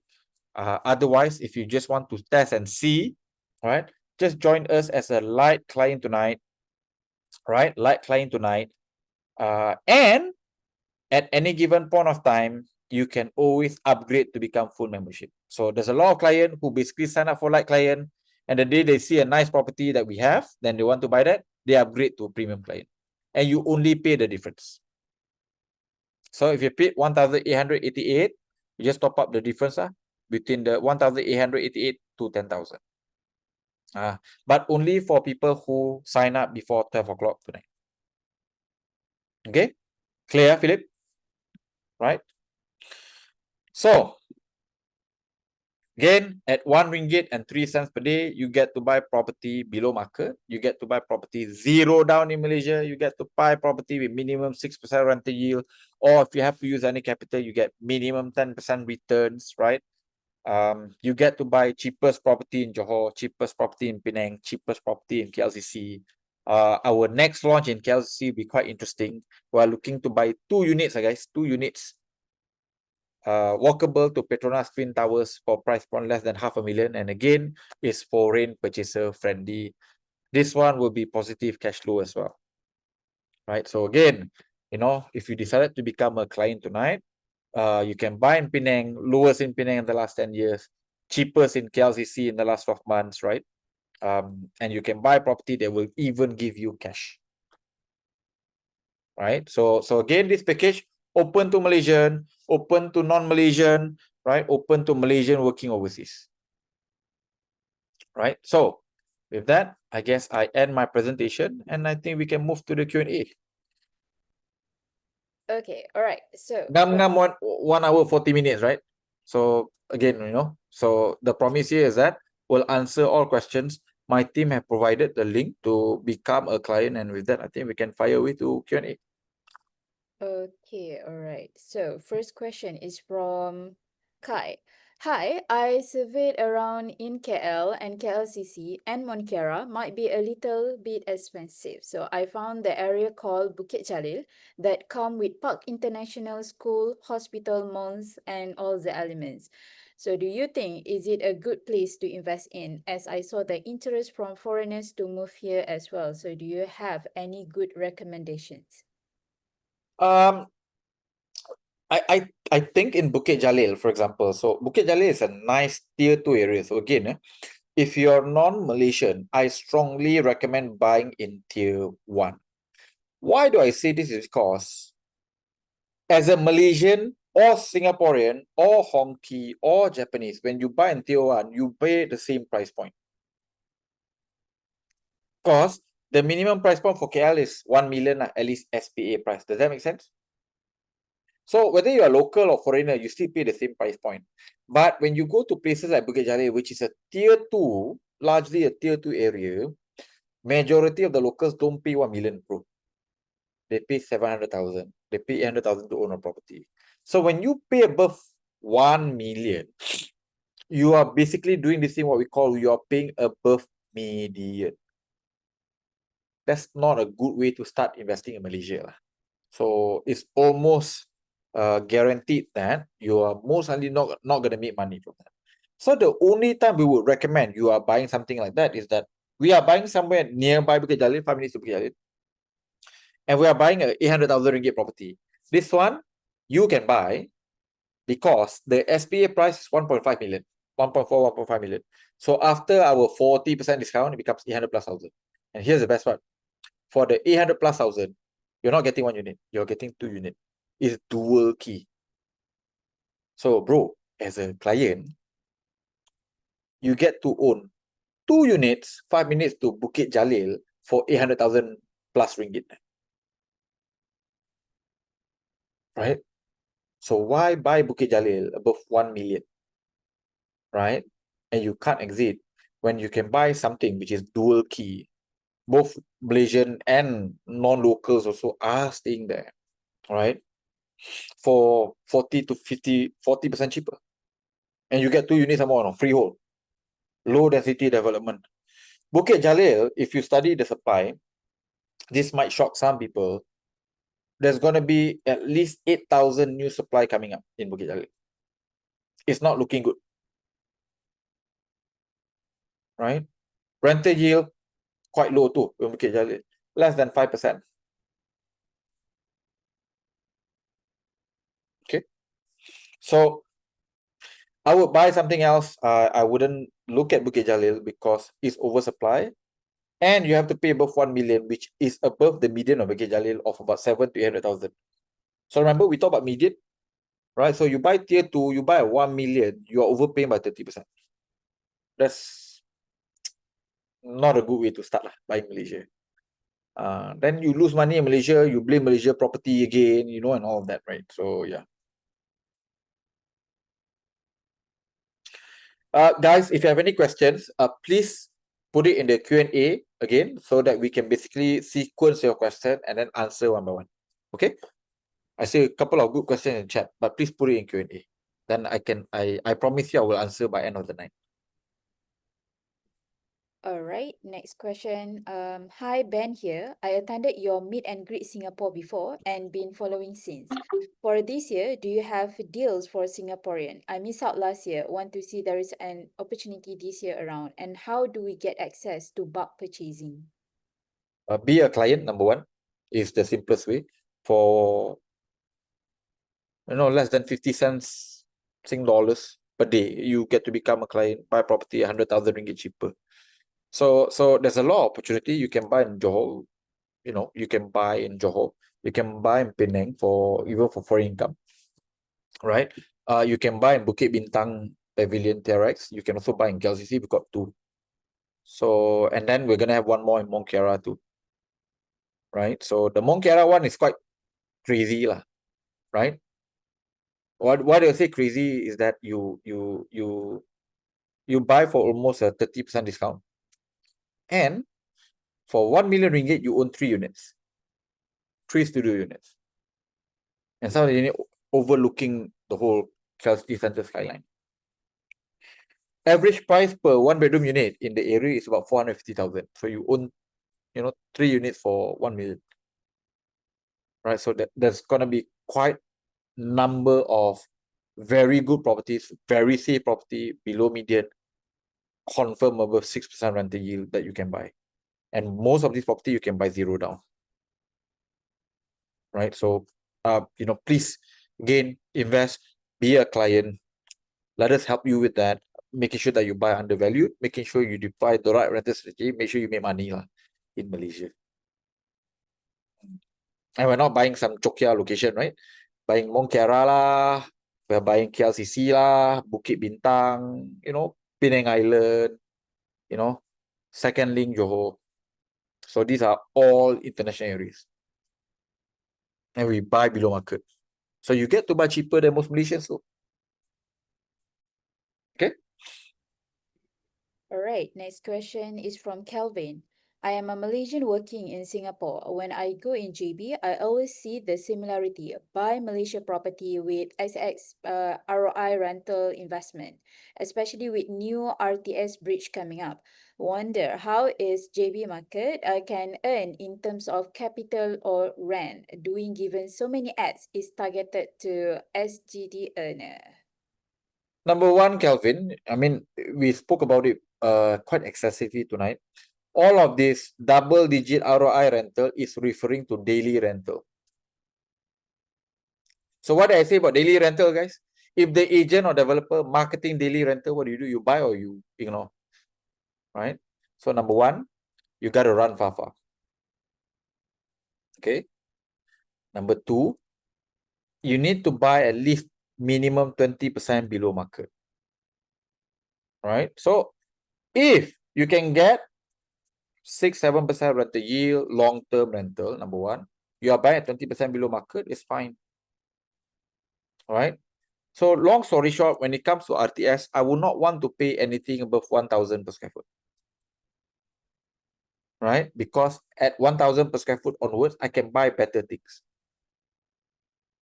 Right? So there's a reason why they are also targeting Singapore income earner, because the Malaysians won't buy. They look at people who are paying 1,000, 1,002. Are you crazy? Because 10 minutes away, you got property that you can buy at 400 ringgit per square foot. Just 10 minutes away. Right? So that area will also most likely have an oversupply. Number one. Number two here is that if you don't have the right USP, I think it's going to be quite competitive to rent out.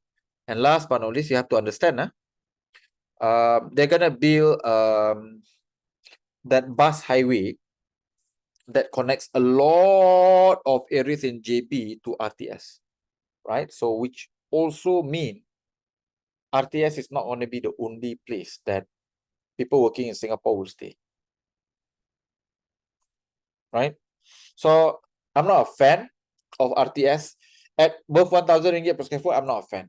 At below 1,000 ringgit per square foot, I'm a fan. I'm a fan of anything at the right price point. So I don't hate an area. I hate the wrong price point. That's all. Right? So they are targeting Singapore buyers for good reason. They're hoping that the clueless ones from Singapore will go and buy this property. Okay. All right, next question is come from Rahman. So I have been working in Dubai for 6 years and still renting here. With the ongoing conflicts and tensions in parts of the Middle East, I'm starting to feel unsure about how long I can stay here. Should I consider buying a property in Malaysia now as a backup plan? I think you should, because the most straightforward thing here is that I would ask you next is that how much savings do you have? Right? So if you have to move back to Malaysia, because of the war, right? So because Israel is crazy, right? They attack first Palestine, then they try to attack Iran. Then they finally realize, shit, Iran has got missiles that we cannot defend from. And now the whole Middle East is aware that Israel is bluffing when it comes to their so-called Iron Dome, right? So and it's not you know, impenetrable basically. So there's a real tension, and now they are talking about Israel versus Iran round 2, right? So if I were in your shoes, the first thing I would do is that I would raise at least 200,000 to about 300,000 cash. So I would buy a property that focuses on cash out just to increase my savings. 2 reasons. Number one, you got a probability of you having to come back, you know, and all of that. So you need money lah, to go and do that and to maintain certain level of stuff. Number two here is that interest rate is going to become cheaper. So, you know, most likely in the next 12 months, it should become 3.5%. So if you can borrow 300,000 at 3.5% interest rate, there's a lot of things you can do lah, bro. You know what I mean? Because it's so cheap. It is so cheap. All right. So I would recommend buy either a completed property, about to be completed property, raise minimum 200,000 cash. In the event you have to come back, you've got the cash to go and do so. Maintain your lifestyle before you figure out know what to do next, getting a new job and all of that. That's what I would do personally if I were in your shoes. That's what I'm advising all of our Middle East based clients to go and do the same. So it doesn't matter whether you're in Middle East or Singapore, Hong Kong, anywhere whereby you've got a risk of potentially job loss, right?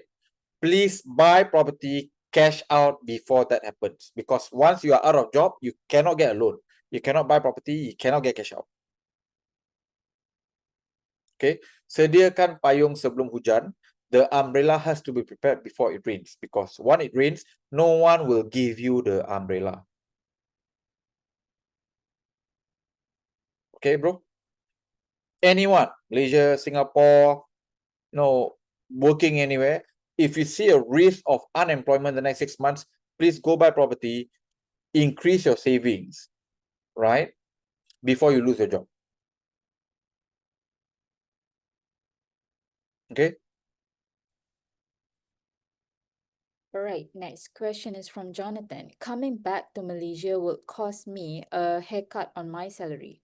How would owning a property in Malaysia would help me in maintaining my family lifestyle? I think if you buy the right properties in Malaysia, you're going to have either cash flow or capital gain, right? So the best property, I had a client, right, who came, and he's from Singapore, right? I asked him to go and buy something in Johor last year. No, 2 years ago. And he was reluctant. Because at that point of time, Johor don't look very hot. Prospect not looking very great too. But reluctantly, he followed my advice. So he bought that property, 560,000. He just called me up during one of the what do I buy session and say, FR, I want to thank you for convincing me to go and buy that. Recently, I've got offers for 900,000. Okay, imagine you bought something 580 2 years ago. Today, someone is offering you 850 to 900,000. And it's not just one offer, it's multiple offers. Right? So, I don't know when you have to come back, right? I also don't know what is your lifestyle, bro. So I cannot comment whether I can maintain it or I cannot maintain, or you can do it with property investment or not. But I can tell you for certain, having additional 2 to 300,000 cash is going to be more useful than not having the 200 to 300,000 cash. That's all I can say. And what do you have to lose? Use little to no capital to buy it. Rental break even, minimum. What do you have to lose? Even if you don't get the capital gain, you still have nothing to lose. How are you better off not buying property? Right? You got an era where interest rate will come down, cost of construction will go up, property values will continue to climb. How do you lose? Right? So, in a way, the probability of you doing better by buying the right property is higher compared to you not doing anything. Right? So, like I said, my client reluctantly, right? Singaporean, don't believe in Johor. I said, you should buy Johor. Right? He end up reluctantly buying. Today, sitting on a 300,000 capital gain. It's not even 3 years. Call, very happy. Never thought this would happen. Even I don't think it should happen this fast lah. But well, you know, these things are rezeki lah. We call it luck lah. Some people will get it, some people don't. Some people get better luck very quickly, and some people take a little bit more time. But you know, I always believe that in order to get lucky, you must be in the position to be lucky in the first place, right? You can't win the lottery if you don't buy the lottery ticket. Sorry for the un-Islamic example, but I think you understand what I'm trying to say, right? Right. So in order to win the lottery, you have to first buy the ticket. In order to benefit from the next property buran, you need to own properties. Otherwise, you watch. Right. Everything that I say tonight is data-driven facts. I don't speculate kosong, you know, with zero facts. I told you why we're going to enter a low interest rate environment. Right? Trump is going to push for his 300 basis point. Even if he fails for 300, even if he just reduced by 100 or 150, it's already significant to force Singapore to cut interest rate. Singapore property price, despite the rise of interest rates in the last couple of years, still went up. Can you imagine what will happen when interest rate come down?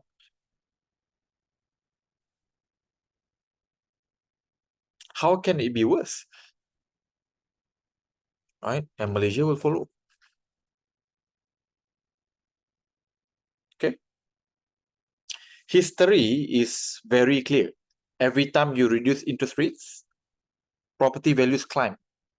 What happened during COVID? Malaysia reduced interest rate, Singapore reduced interest rate, US reduced interest rate. What happened to property market?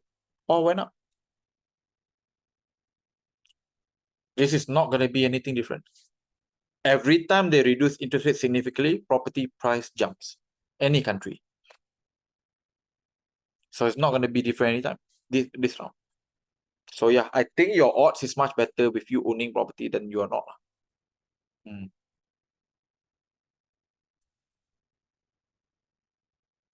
All right. So before we proceed to the next question, so welcome on board to Far Capital, Jagdish, Kong Zek Hui, Tarminder Singh, and Brian. So please check your email for further steps. Right. Next question is from Zen. I'm from Shanghai, been working in Malaysia for the past 3 years under employment pass, planning to apply MM2H and to bring my family over here. I'm not so sure on which is the best place to buy in Malaysia. What I heard generally through Xiao Hongshu and YouTube is Penang or KLCC or Monkiara or there's a Park City. So any comments and recommendations? I would say if you are looking to buy property for investment, I would strongly recommend, as of today, right? I would strongly recommend KL and Johor. Right? Why? Because these two states have got the highest number of jobs being created. Okay. Why don't I recommend Penang? Because Penang in general is more expensive than KL and Johor, but the rental is much lower because the income is also lower. Funny, right? But Penang is an island. There's a limited edition element. And people love Penang because of the food and they go holiday Penang. Oh, so nice. See, makan best, blah, blah, blah, blah, blah. Right? And because of that, there's always going to be a certain level of premium attached to Penang because it's an island. They think it's going to become the next Singapore. But Penang has got no job creation level similar to Singapore. So Penang will never be Singapore. But it is still expensive to buy and still relatively quite cheap to rent. Right? So again, you know, if I'm looking to buy something as of today, I want to buy things that can get break-even rental. And it's much easier to get that in either JB, Johor, or KL, Selangor. Right? So again, if you are a non-Malaysian, please focus buying only in tier 1 area, which means is already an international area. So places like, for example, like KLCC, Bangsa, Monkiara, right? If you have children, go for Monkiara because Monkiara has got 4 international schools. Right? So that's what I would do if I were you. Right? So, and Monkiara has been the better performer in part of tier 1. So Desa Park City is an area whereby you've got a limited edition element, right? Because single developer, they launch one property every 12 to 18 months or 34 months, depending on their mood, right? So therefore, they are not, the supply is very limited. Supply is very limited. So Desa Park City is unique. And today, Desa Park City, in a way, has got a very significant premium. There's a bubble there. So you really have to, put a lot of cash, because everything in Desa Park City, the bank cannot support valuation. So means bank value of 1,000 per square foot, but owner want to sell 1,004. So as a result, you have to pay a lot of down payment to go buy it. So it's a question of, it's completely not undervalued, it's overvalued, but the price will remain high because there's only one Desa Park City. Limited edition lah, bro. But if I'm gonna pay anything above 1,000 per square foot, I would only pay that in either KLCC, Bukit Bintang, or TRX. I'm not gonna pay that in Monkera. I'm not gonna pay that in Desa Park City. Sorry. That's my thought. All right. So next question is from Cheng. So what is the process like for people like me from Hong Kong who are looking to migrate to Malaysia, especially on the property purchase part, as I'm looking for properties to stay, while at the same time, when I move out, I can sell it easily on the market? I think if you buy at 20% below market value, median and below, number one, you buy tier one, right? You buy things that has got 6 to 7% rental yield. I don't think it's going to be too difficult for you to exit. Most of the foreign purchasers who buy in Malaysia cannot exit at a profit simply because their property is 3% rental yield. Right? They buy at 10, 20, 50% above market value. So once your start is wrong, you're bound to lose money, lah, bro. Right? So the process, in my opinion, like I said, buy tier one, buy below median, right? Buy things that 20% below market value, at least you can get 6 to 7% rental yield. These are property not too difficult for you to go and exit. And the best part about tier one here is that because you can purchase only 1 million ringgit above, many of these properties are above 1 million. So anyway, as a local looking to stay in the area, you still have to pay above 1 million. As a foreigner, you also have to pay above 1 million. So don't buy tier 2 like Bukit Jalil or Putrajaya, Sabarjaya, or Maluri for that matter today, right? Because then the locals are paying at a completely different price point, and you as a foreigner pay at a higher price point. Okay? So that's the key thing you have to remember, right? So again, to become a client is very cheap, the investment. You pay less than what, $500 to get certainty of buying below market, meeting those requirements I just mentioned. So my suggestion to you, just be a client. After all, you get a full refund if we BS you and we cannot find you the property that meets the requirement that I mentioned. I'm not interested to keep your $500 US dollars if you cannot deliver. Okay. All right. Next question is from Abdullah. So given there is increasing unsold property in Malaysia, is it due to poor developer strategy or due to oversupply?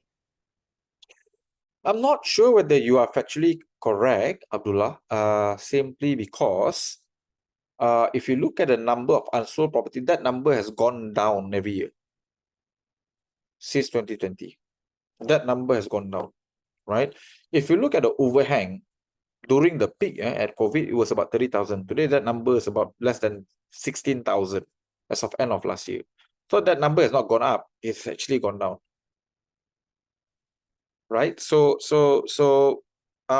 again, I'm not saying there's no oversupply. I'm saying the oversupply is limited to certain areas. Right? You already know what's the number for Bukit Jalil, right? So I'm betting Bukit Jalil will be oversupply. I'm betting RTS will be oversupply. I'm betting the whole of Johor Bahru will be oversupply. But despite what I say, oversupply Bukit Jalil, RTS, Johor Bahru, you buy Bukit Jalil at 600 ringgit per square foot new, you're going to be fine even though got oversupply, because every other bugger is buying at 900 ringgit per square foot. So oversupply lah, but they oversupply at 900, you oversupply at 550. So you're okay, you sit. They all have to die first before you die, So you have to follow this methodology. Oversupply is fine if you are the lowest priced. offering over there. So similar to Johor, we are still buying Johor below 500 ringgit per square foot because why? Everyone is paying 700 above. So we are fine with oversupply. Because why? We got similar inventory, but our entry is 30-40% cheaper. So we don't care. Go oversupply because why?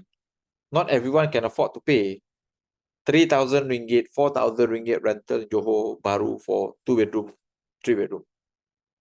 But many can pay 2,500 or 2,002, which is our entry price. Okay, so worry less about the market, worry more about your entry price and the product you're about to buy. Because supply you cannot control, but you can control how much you pay. You can control your rental strategy. So focus on things that you can control. All right. Now, why am I not worried? Simply because launch lah, 1,000 per square foot. I buy it 500. Launch. Even more happy, I clap on the side. Wonderful. Bagus. You buy 1,000 per square foot. Mantap. I think you're going to be the next Warren Buffett, right? So we're just happily looking at people, paying all this astronomical price. And here's the best part. I hope they make money. Because if that joker paying 1,000 per square foot makes money, can you imagine what we're going to make? Paying at 400? You think the price will stay at 400? No. Paling busuk. He sell at 1,001 per square foot. I sell at 800 lah. We made double. He made 10%. He makes money 10%. We make double 100%. So I want him to make money. Say I don't make fun of people who pay all this above medium price point. I genuinely hope they make money. Because that means me, my client, we all just make a hell of a lot more. So we operate abundance mentality. So, Bukit Jalil 900. Mantap. So you go buy 550 next door. Right? You see RTS 1002. Developer want to launch 1008. Mantap, Tan Sri. Well done. You are very advanced in your foresight. Then you go buy something nearby 500 ringgit per square foot. Right? So again, I cannot control, right? How much he's going to launch, how many he's going to launch, but I can control my entry price. Right? My next deal in Johor, even more crazy. Who wants to know? Next deal in Johor. I think it's probably the craziest deal I'm going to do. So you've seen me buying, right? Below 400 ringgit per square foot, 60% discount. You thought it's crazy, right? I buy Sea View at 500 ringgit per square foot. Right? This one more crazy. Okay. Correct. I'm looking to buy landed property, bungalow units, freehold, below 1 million ringgit. And that place has got direct CIQ to Singapore. Direct CIQ to Singapore. Right? That's what I'm looking to buy. Landed. 250 per square foot. Johor. Part of Iskandar. Right? So that's the kind of shit we are doing at Far Capital. So again, people want to buy 700,000 landed property. Buy. No problem. Bagus. Double story small. I go buy bungalow. Pay 100,000 more. The double story kat sana, they've offered me 60,000 ringgit for double story, 2 story, bro, freehold, right? Sorry, leasehold, double story, already completed 360,000. I said not cheap enough. Can we do 330? So already the cheapest landed property in the whole of Iskandar, and still not enough for me, because I need it to be cheap enough to the point no developer in the world can build this at the price point that you guys are buying. Right? We buy completely below replacement cost. That's our strategy. That's how much we negotiate to make sure that you guys get margin of safety. Right? So those are the things we are trying to do. Imagine landed property can get positive cash flow. So that's our goal. Right? People outside there happy, 5% return, happy. Nearby CIQ, RTS. Bye. We are getting 6% on landed property. That's the kind of investment that we're looking to do. pray that they accept our offer, like guys. Okay, all right. So next question is from Thai. So what are strategies for hedging interest rate risks? I think most of the time, if you make sure that you buy at 20% below market, you buy property that can get 7% rental yield, you are quite okay. Because if your interest rate is 4%, your rental yield is 7, you need interest rate to go up to about 5.5 before you lose money, you get negative cash flow. So Central Bank of Malaysia punya governor is not my BFF. I certainly don't have his phone number, right? I cannot call him for Yamcha and influence him how to reduce interest rate. That's completely beyond my control. The only thing I can control here is that I control entry price. I control rental yield. Right? Just make sure that I buy the lowest price point. Right? So if you are that conservative, right, whereby you don't want to be affected by raising interest rate, then you can go for fixed rate financing, which some of the banks and financial institutions today. But I can warn you first that no one is happy taking a fixed rate interest rate in the last 15 years that I know of. Because the trend over time here is that interest rate will become cheaper. They don't become more expensive over time. Over a long period of time, it's definitely becoming cheaper. So it's a bit not smart right? To go and take a fixed rate, at a higher price point for the next 30 years. Okay. All right, so I want to shout out that less than 30 minutes before the offer price is over. So if you want to enroll, so you guys can click the link that the team put in the chat. All right. Okay, next question. Between Klang Valley, Johor, Penang, which state is a better buy? I love Penang. Can you please share some insights on Penang? So can you repeat the question again? Between Klang Valley, Johor, Penang. So which state is a better buy? And then he said that I love Penang. So can you please share some insights about Penang? I think it really depends on your entry price, right? Because at the right entry price, all the state will make good money, right? So let me and when you say goodbye, right? So is it for capital gain? Is it for cash flow? Right? Because for capital gain as of today, there are only 2 properties only that I think that will have a 300,000 capital gain the next 5 years in Far Capital. One in Penang, one in Johor. That's it. None of the Klang Valley ones will give you that.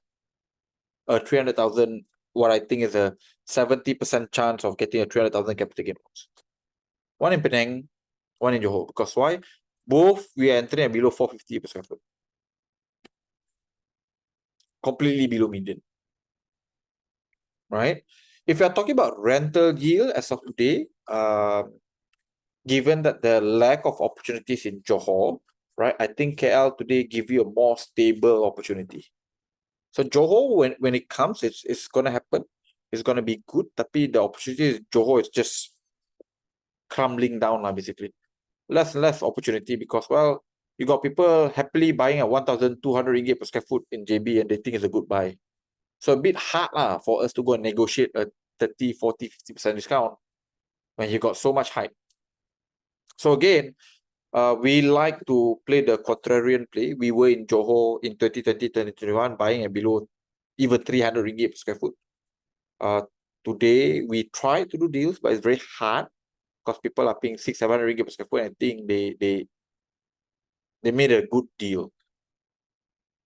Right? So I think there are more opportunities in Klang Valley rather than Penang, rather than in Johor as of today, at today's price point.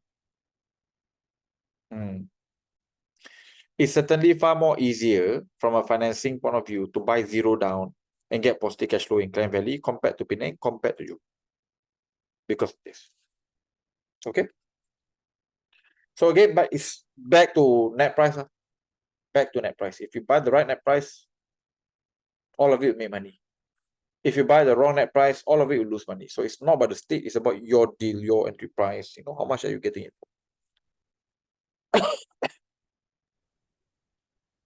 All right, next question.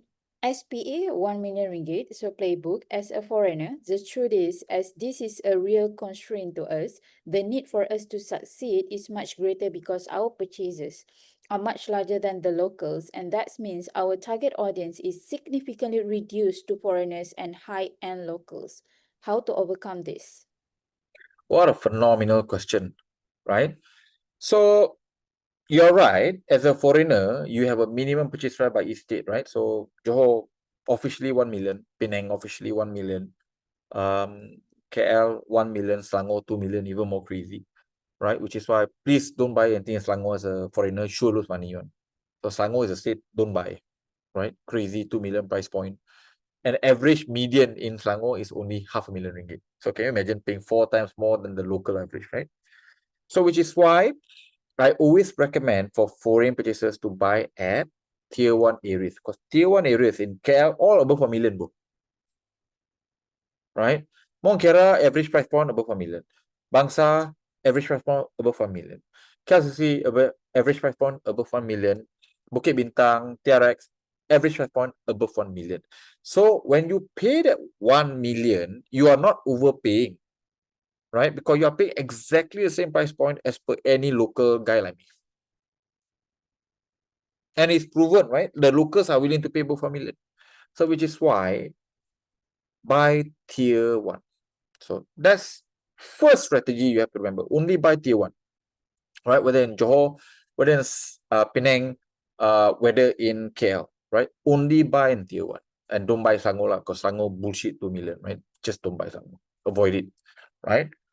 Second here is that you can look at this product called dual key property. So that means you might pay, let's say, 1 million ringgit, but you're getting 2 units. So actually per unit is about 500,000 ringgit. So these are things that, again, local can rent and local can buy from you. Right? So our craziest deal is 3 units for 1 million. So actually for 1 million, you get 3 studio units in Mongkera. And average price per studio unit today, cheapest is about 450,000. So you get 330,000 for 3 units. Right? So these are the things that you need to do to overcome the minimum state requirement. Buy tier 1, buy dual key, triple key units. Then you're going to be fine. And obviously, when you become a far cap client, you buy cheaper than most locals. Right? Remember? My Singapore clients pay 500,000 to buy 1 million ringgit property and meet the state requirement, 500,000 ringgit. Right? Our Singapore clients are paying what? 750,000 to buy Bukit Bintang. Because why? Discount went from 1.5 million to become 750,000. Some for 2 units, no, bro. So 2 units walkable to Pavilion Bukit Bintang and TRX, 750 only. So that's how you play as a foreigner. You gotta buy cheaper than locals. And one of the things I'm very proud of as of today, running Far Capital here, is that I can proudly say my international clients, my non-Malaysian clients, even my non-Bumi Putra punya client buy cheaper compared to most Malay Bumi Putra, which is not a Far Cap client. So I see names like Jagdish, Zheng Hui, Tarminder, Brian, right? Chi Hong, Lee Heng, right? And Chen Chen, most likely will buy cheaper compared to most Malay Bumi Putras in Malaysia because of our bulk discount. And if you're going to pay more, I'm going to tell you, you're going to pay more. So don't buy. Right? So we are that bloody transparent, guys. We are that bloody transparent. Right? So we tell it completely as it is. So I'll tell you, hey, as a foreigner, don't buy this one because you don't have any unfair advantage. You buy more expensive compared to local. But our KLCC, Bukit Bintang play, bro, our non-Malaysian client buy cheaper compared to most Malay Bumi Putra, even after Bumi discount. Because even after Bumi discount, it's still more expensive compared to their entry price. So congrats, Jagdish, Zheng Hui, Tarminder, Brian, Chi Hong, Lee Heng, Chen Chen. You're going to buy cheaper compared to most Malay Bumi Putras in Malaysia. I don't kid you.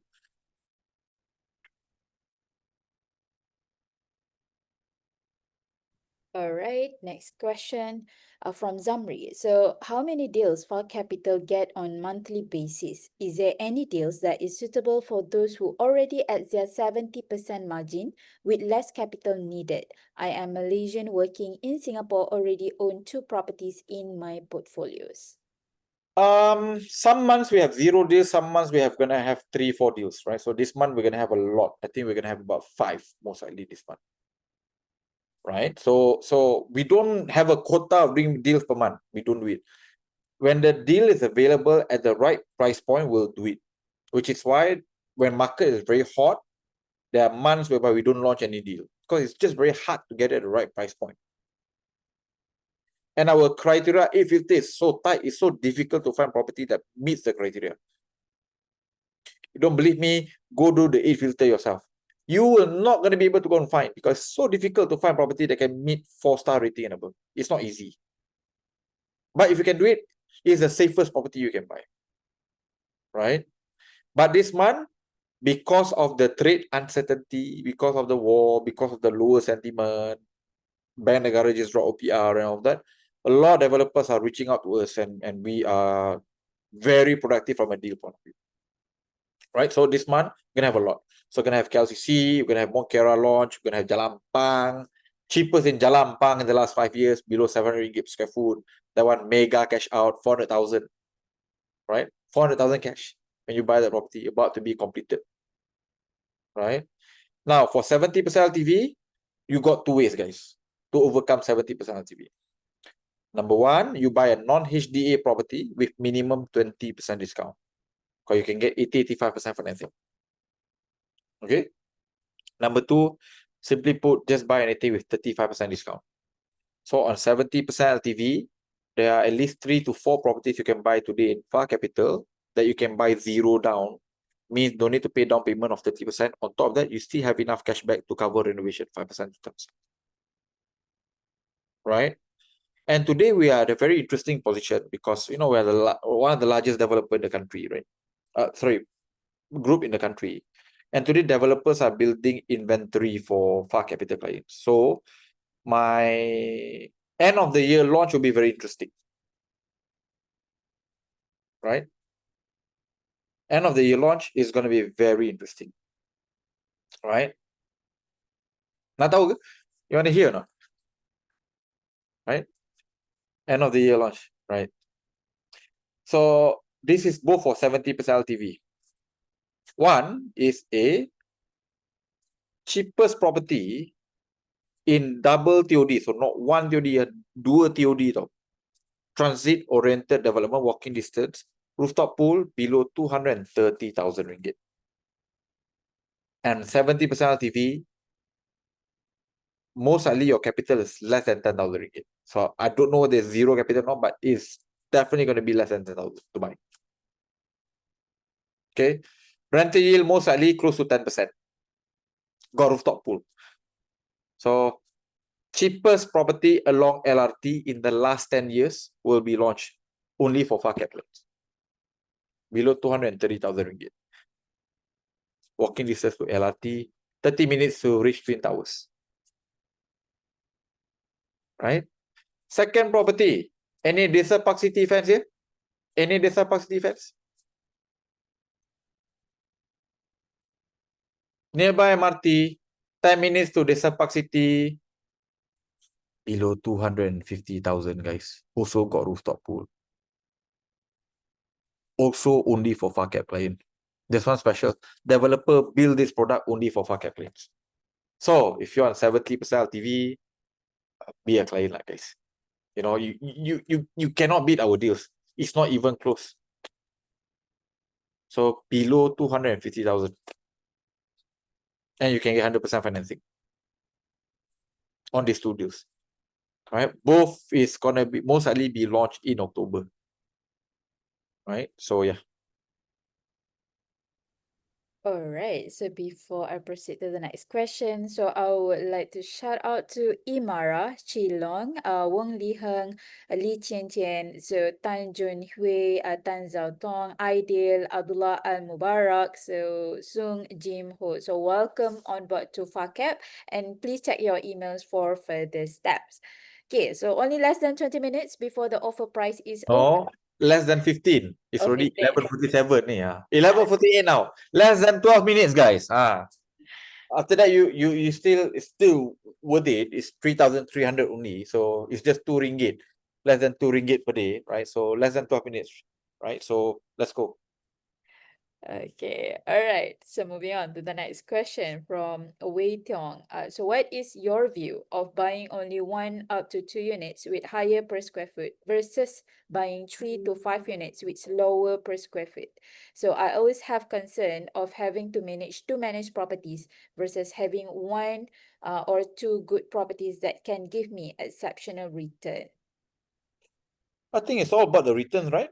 If that 1 to 2 properties can give you returns that can beat the 3 to 5 property, then to me it's the more optimal strategy, right? But I'm a fan of volume, Wei Tong, right?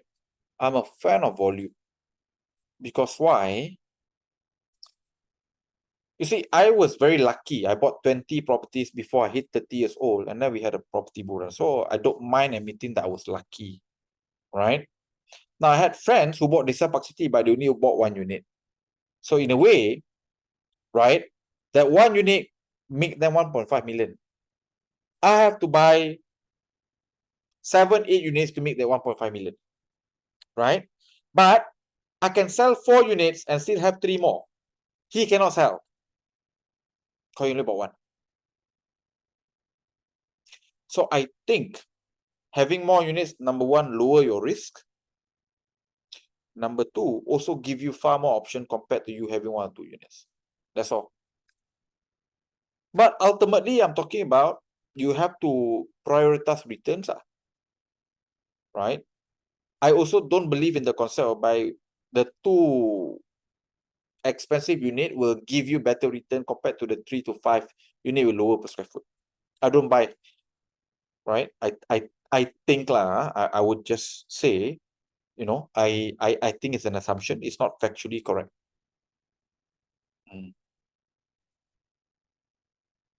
Okay. All right. Next question is from Bernie. So, as a member of Far Capital, the entry price of buying undervalued project at Iskandar Medini is the price that you bought in bulk, assuming you have balance from bulk purchase and confirm lower than market price? Question mark. So, Medini occupancy and rental yield is of the concern. So, which is why, Bernie, right? So we speak about, you see, first 50%, if you remember the 50-50 rule, Bernie, first 50, buy right property at the right price point, you use a filter. The balance 50, which in my opinion is the more important one, which is right rental strategy, right rental management operator. Okay, so most people got burned in Medini because first criteria already wrong. Wrong property, wrong price. Because average entry price Medini is 700 ringgit per square foot. Our average entry price Medini is 360 ringgit per square foot. We are buying 50% cheaper. So first 50%, okay already. Now, because we buy 50-60% discount Medini, we also get a lot of cash out. Okay, so what is the cash out for? I tell every single one of my clients, you please do a much better above average renovation compared to all of these other supply Medini, because like what you said, Medini occupancy rate is bad, rental yield is bad. Because why? The quality of the units available today is also quite low because sikit cash. People don't have capital to renovate the unit properly. My clients spend 60 to 100,000 ringgit to renovate their unit. And it's not even their own cash. It comes from the cash out. So they get 300,000 cash out, 100,000 allocated to renovate. So our units is the top 3% in the whole of Medini. Which is why I can show you a screenshot, right? Average occupancy in the last 2 years, 80%. And he's charging higher, no? He's not even charging cheaper, no? He's charging over 500 ringgit per night. Why? When you have the best unit, you don't compete with people. So yes, Medini a lot of supply. Medini a lot of competition. But good quality supply, good quality competition, very few. So when you become a FACAP client, I make sure you buy lowest price. I also make sure you have the highest number of cash out. Then I also make sure you have the best unit available for rent. With that, it's very hard to lose money. And some people might argue, the moment they learn the development name, Faizul, bullshit, I check iProperty. This guy rental 2003. How come you claim your project rental 2008? I said, find me my client who's renting at 2003. Tak ada, don't have. Because why? Our units are all above average. Because we arm our clients with lowest price per square foot, highest amount of cash out. So they can renovate their unit properly, which means you get premium rental. That's our secret. We make sure everything is covered. Which is why it's quite hard to find a deal that meets all of our criteria. Guys, can you imagine the work I have to do? I have to convince the developer to give you additional discount. Less profit, lose money. I have to convince them to give you a lot of cash out. I have to convince the renovation company to give you a bulk discount too when you want to renovate. Because they can charge higher to outsider, they have to charge cheaper to FACAP clients. Because again, I negotiate about. I also have to convince the property management company to give you additional discount to manage your unit. So everything I have to negotiate upfront. But we have volume. Many of the renovation contractors are actually far capital clients. They are so grateful that we taught them this, they are willing to give slightly cheaper discount. Do you know Makeover Guys? Anyone know Makeover Guys? The largest retail renovation company. It started by me and my student. They're also a client. They give special discount to far capital clients. That's how Sean get to know far capital. You guys don't know that, right? I started Makeover Guys 10 years ago with Gavin and Vince. These are my students. So today, most of the property management are all alumni of Far Capital, by the way. Auntie Michelle Resources is a FACAP client. Right? The best property management company in Medini as of today. 100% occupancy rate on co-living. 70% average occupancy rate on Airbnb. Is also a FACAP client. Right? So, to give you that unfair advantage, we have to work so hard. But we are quite grateful. We've been doing this for quite a long time. And our student clients, because of our volume and respect to the community, are willing to give you guys additional discount, even though you have not contributed anything to them. But by just the virtue of, okay, you are Faizul's client, Far Capital client, okay, you get additional discount on this. All right. So guys, when you become a client, not only you get to buy cheaper property, right? I lower your risk by providing you maximum cash out so that you have money to renovate your unit properly without using your own cash, right? I arm you with the right renovation company so that you don't get scammed overpaying for renovation and you get better price point than probably. I also provide you with the right property management recommendation because we study before you can propose to FACAP client, what is your track record in Medini? What is your track record in Lakin? What is your track record in Monastin? What is your track record in TRX Bukit Bintang? If these guys don't have track record, we tell you upfront, these guys don't have track record. Not to say we discourage, but we just have to tell you upfront. And if they have track record, we share. Go with these guys because this guy's track record today very good. And that's what you get for RM1 per day, Your risk is significantly lower from, picking the right property to buying it at the right price to picking the right renovation contractor, all the way to even property management.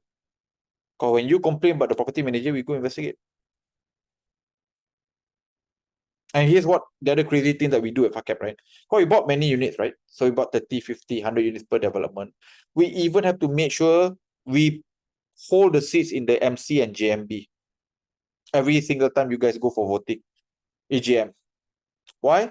Because we don't want idiots to run the condo who don't know how to increase rental and property value, ban certain rental strategy. So even those things we have to do. So you can now see or not why we can get above average rental. Because we work so hard making sure that every step of the way, you guys are covered and you guys are protected.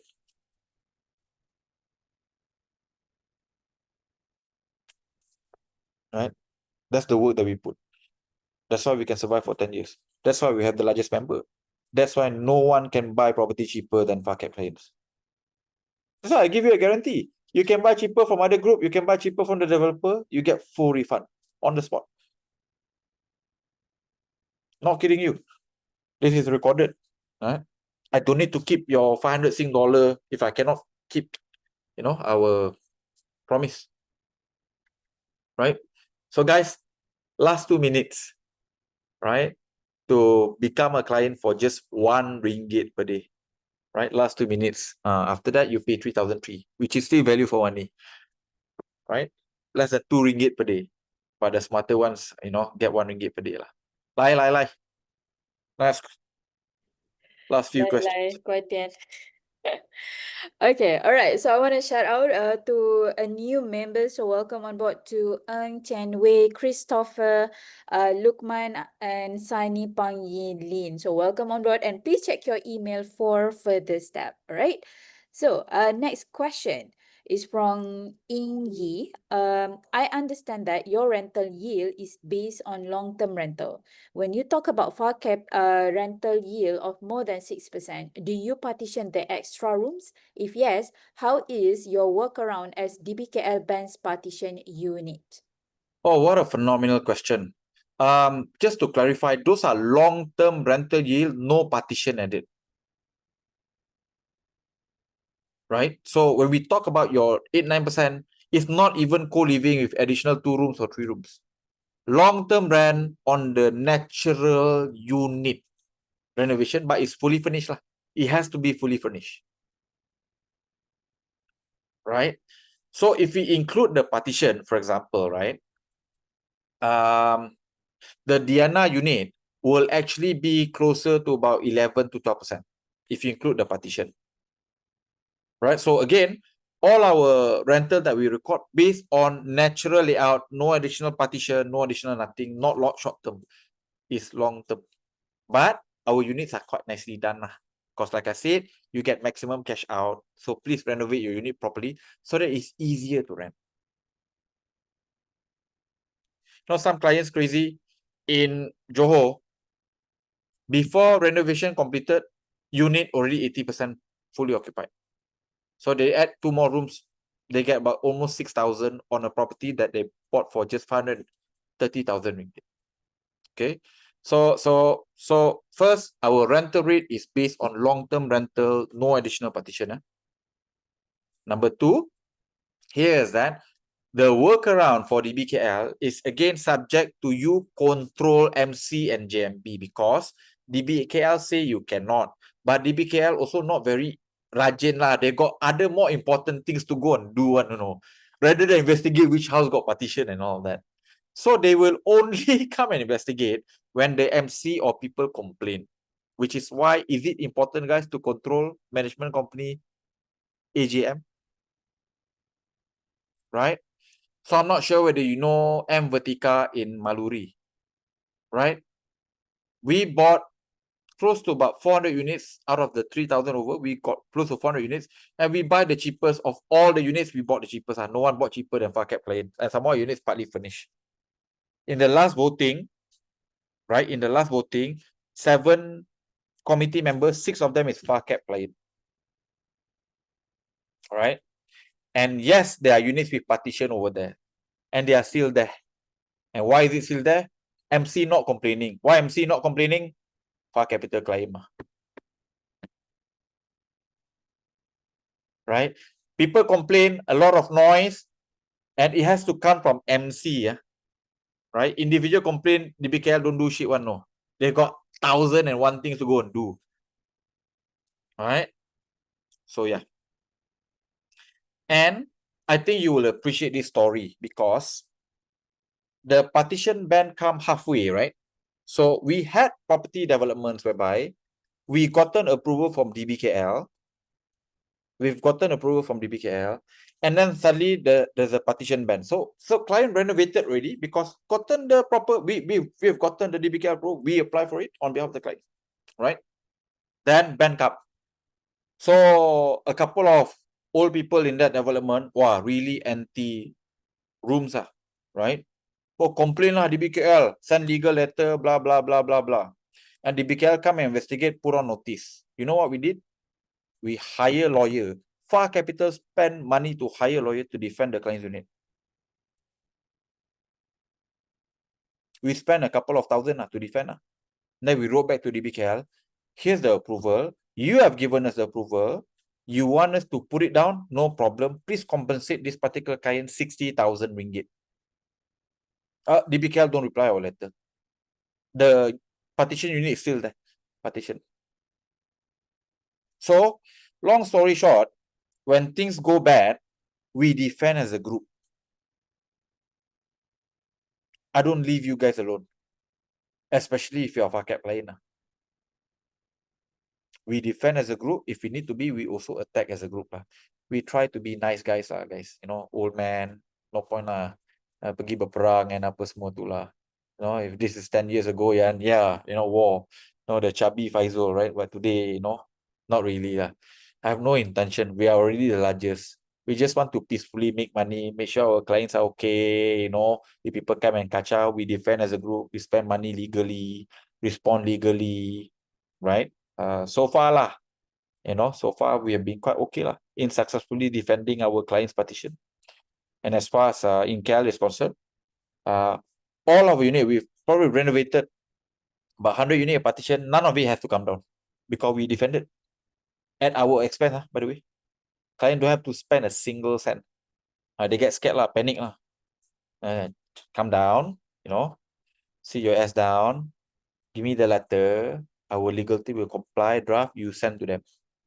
And most of the time, when you respectfully reply legally and you show the law what you have done and whatnot, they got nothing to reply. Okay. So again, it's hard work, right? Have to buy property cheaper, have to make sure you get enough cash out, have to teach you how to renovate properly, have to find you renovation contractor, have to find you property manager. Then shit goes on. You come and complain to me. We also have to hire legal team to go and reply on your behalf. Arm you with the right knowledge, just so that you're gonna be okay. For 1 ringgit per day. Aduh. Sometimes not worth it lah. I think we should raise price point lah. Maybe make it 5 ringgit per day lah. Still cheap lah. Right? Too cheap compared to the price that I paid before. See, even Haja as a client also pay higher price point. No? So Wait, I this paid 3,000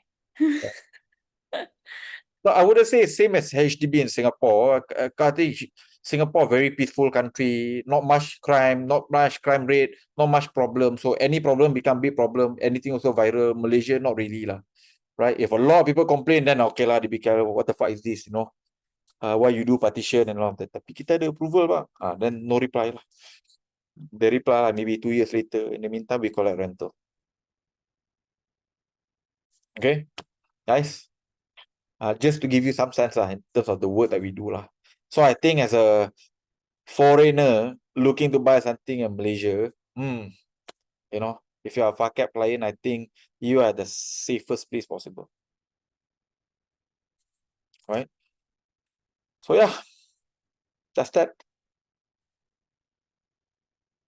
Alright, so before we finish, so I would like to shout out to those who already become Par Capital's clients. So welcome on board to Raymond Ting Tiong Fu, Adnan Mahmud, Tong Wei Luan, Ang Wei Ling, Lai Chen Weng, Sim Siang Ho, Joseph Wijaya, and last but not least is Othman. So welcome on board and please check your email for further steps.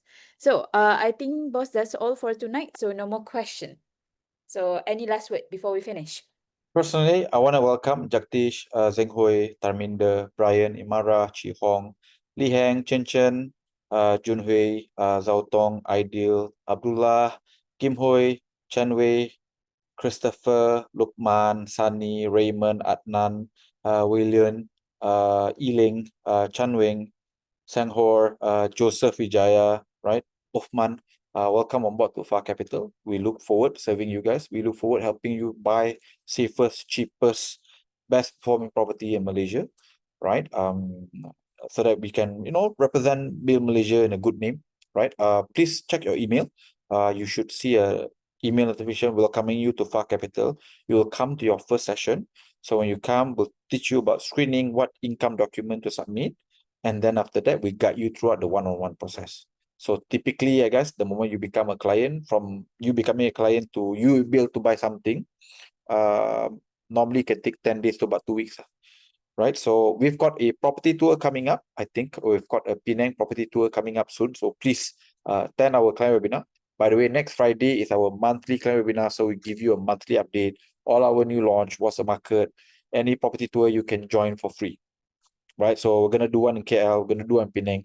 Most likely, we're going to do one in Johor, right? So looking forward to serve you guys, looking forward to have you guys on board. And for those who have not become a client, please continue to go and learn. Please don't go and buy simply in Malaysia, because it's not that simple to make money in Malaysia, but it's also at the same time not so complicated. If you observe what we taught you tonight, inshallah, I don't think you will lose money buying in Malaysia, but there's a lot of homework you have to do, lah, bro. Ladies and gentlemen. So with that, it's already Monday today. So, we started yesterday, we finished, we started on Sunday, we finished on Monday. I really want to thank your full attention for the last 3 hours. I hope it was worth your while. I hope I've given you enough insight, and I've fulfilled my promise of answering all questions that was asked tonight. And I think we've answered close to about 30 today. So with that, have a great week ahead, everyone. And for those who have decided to become a client, welcome on board.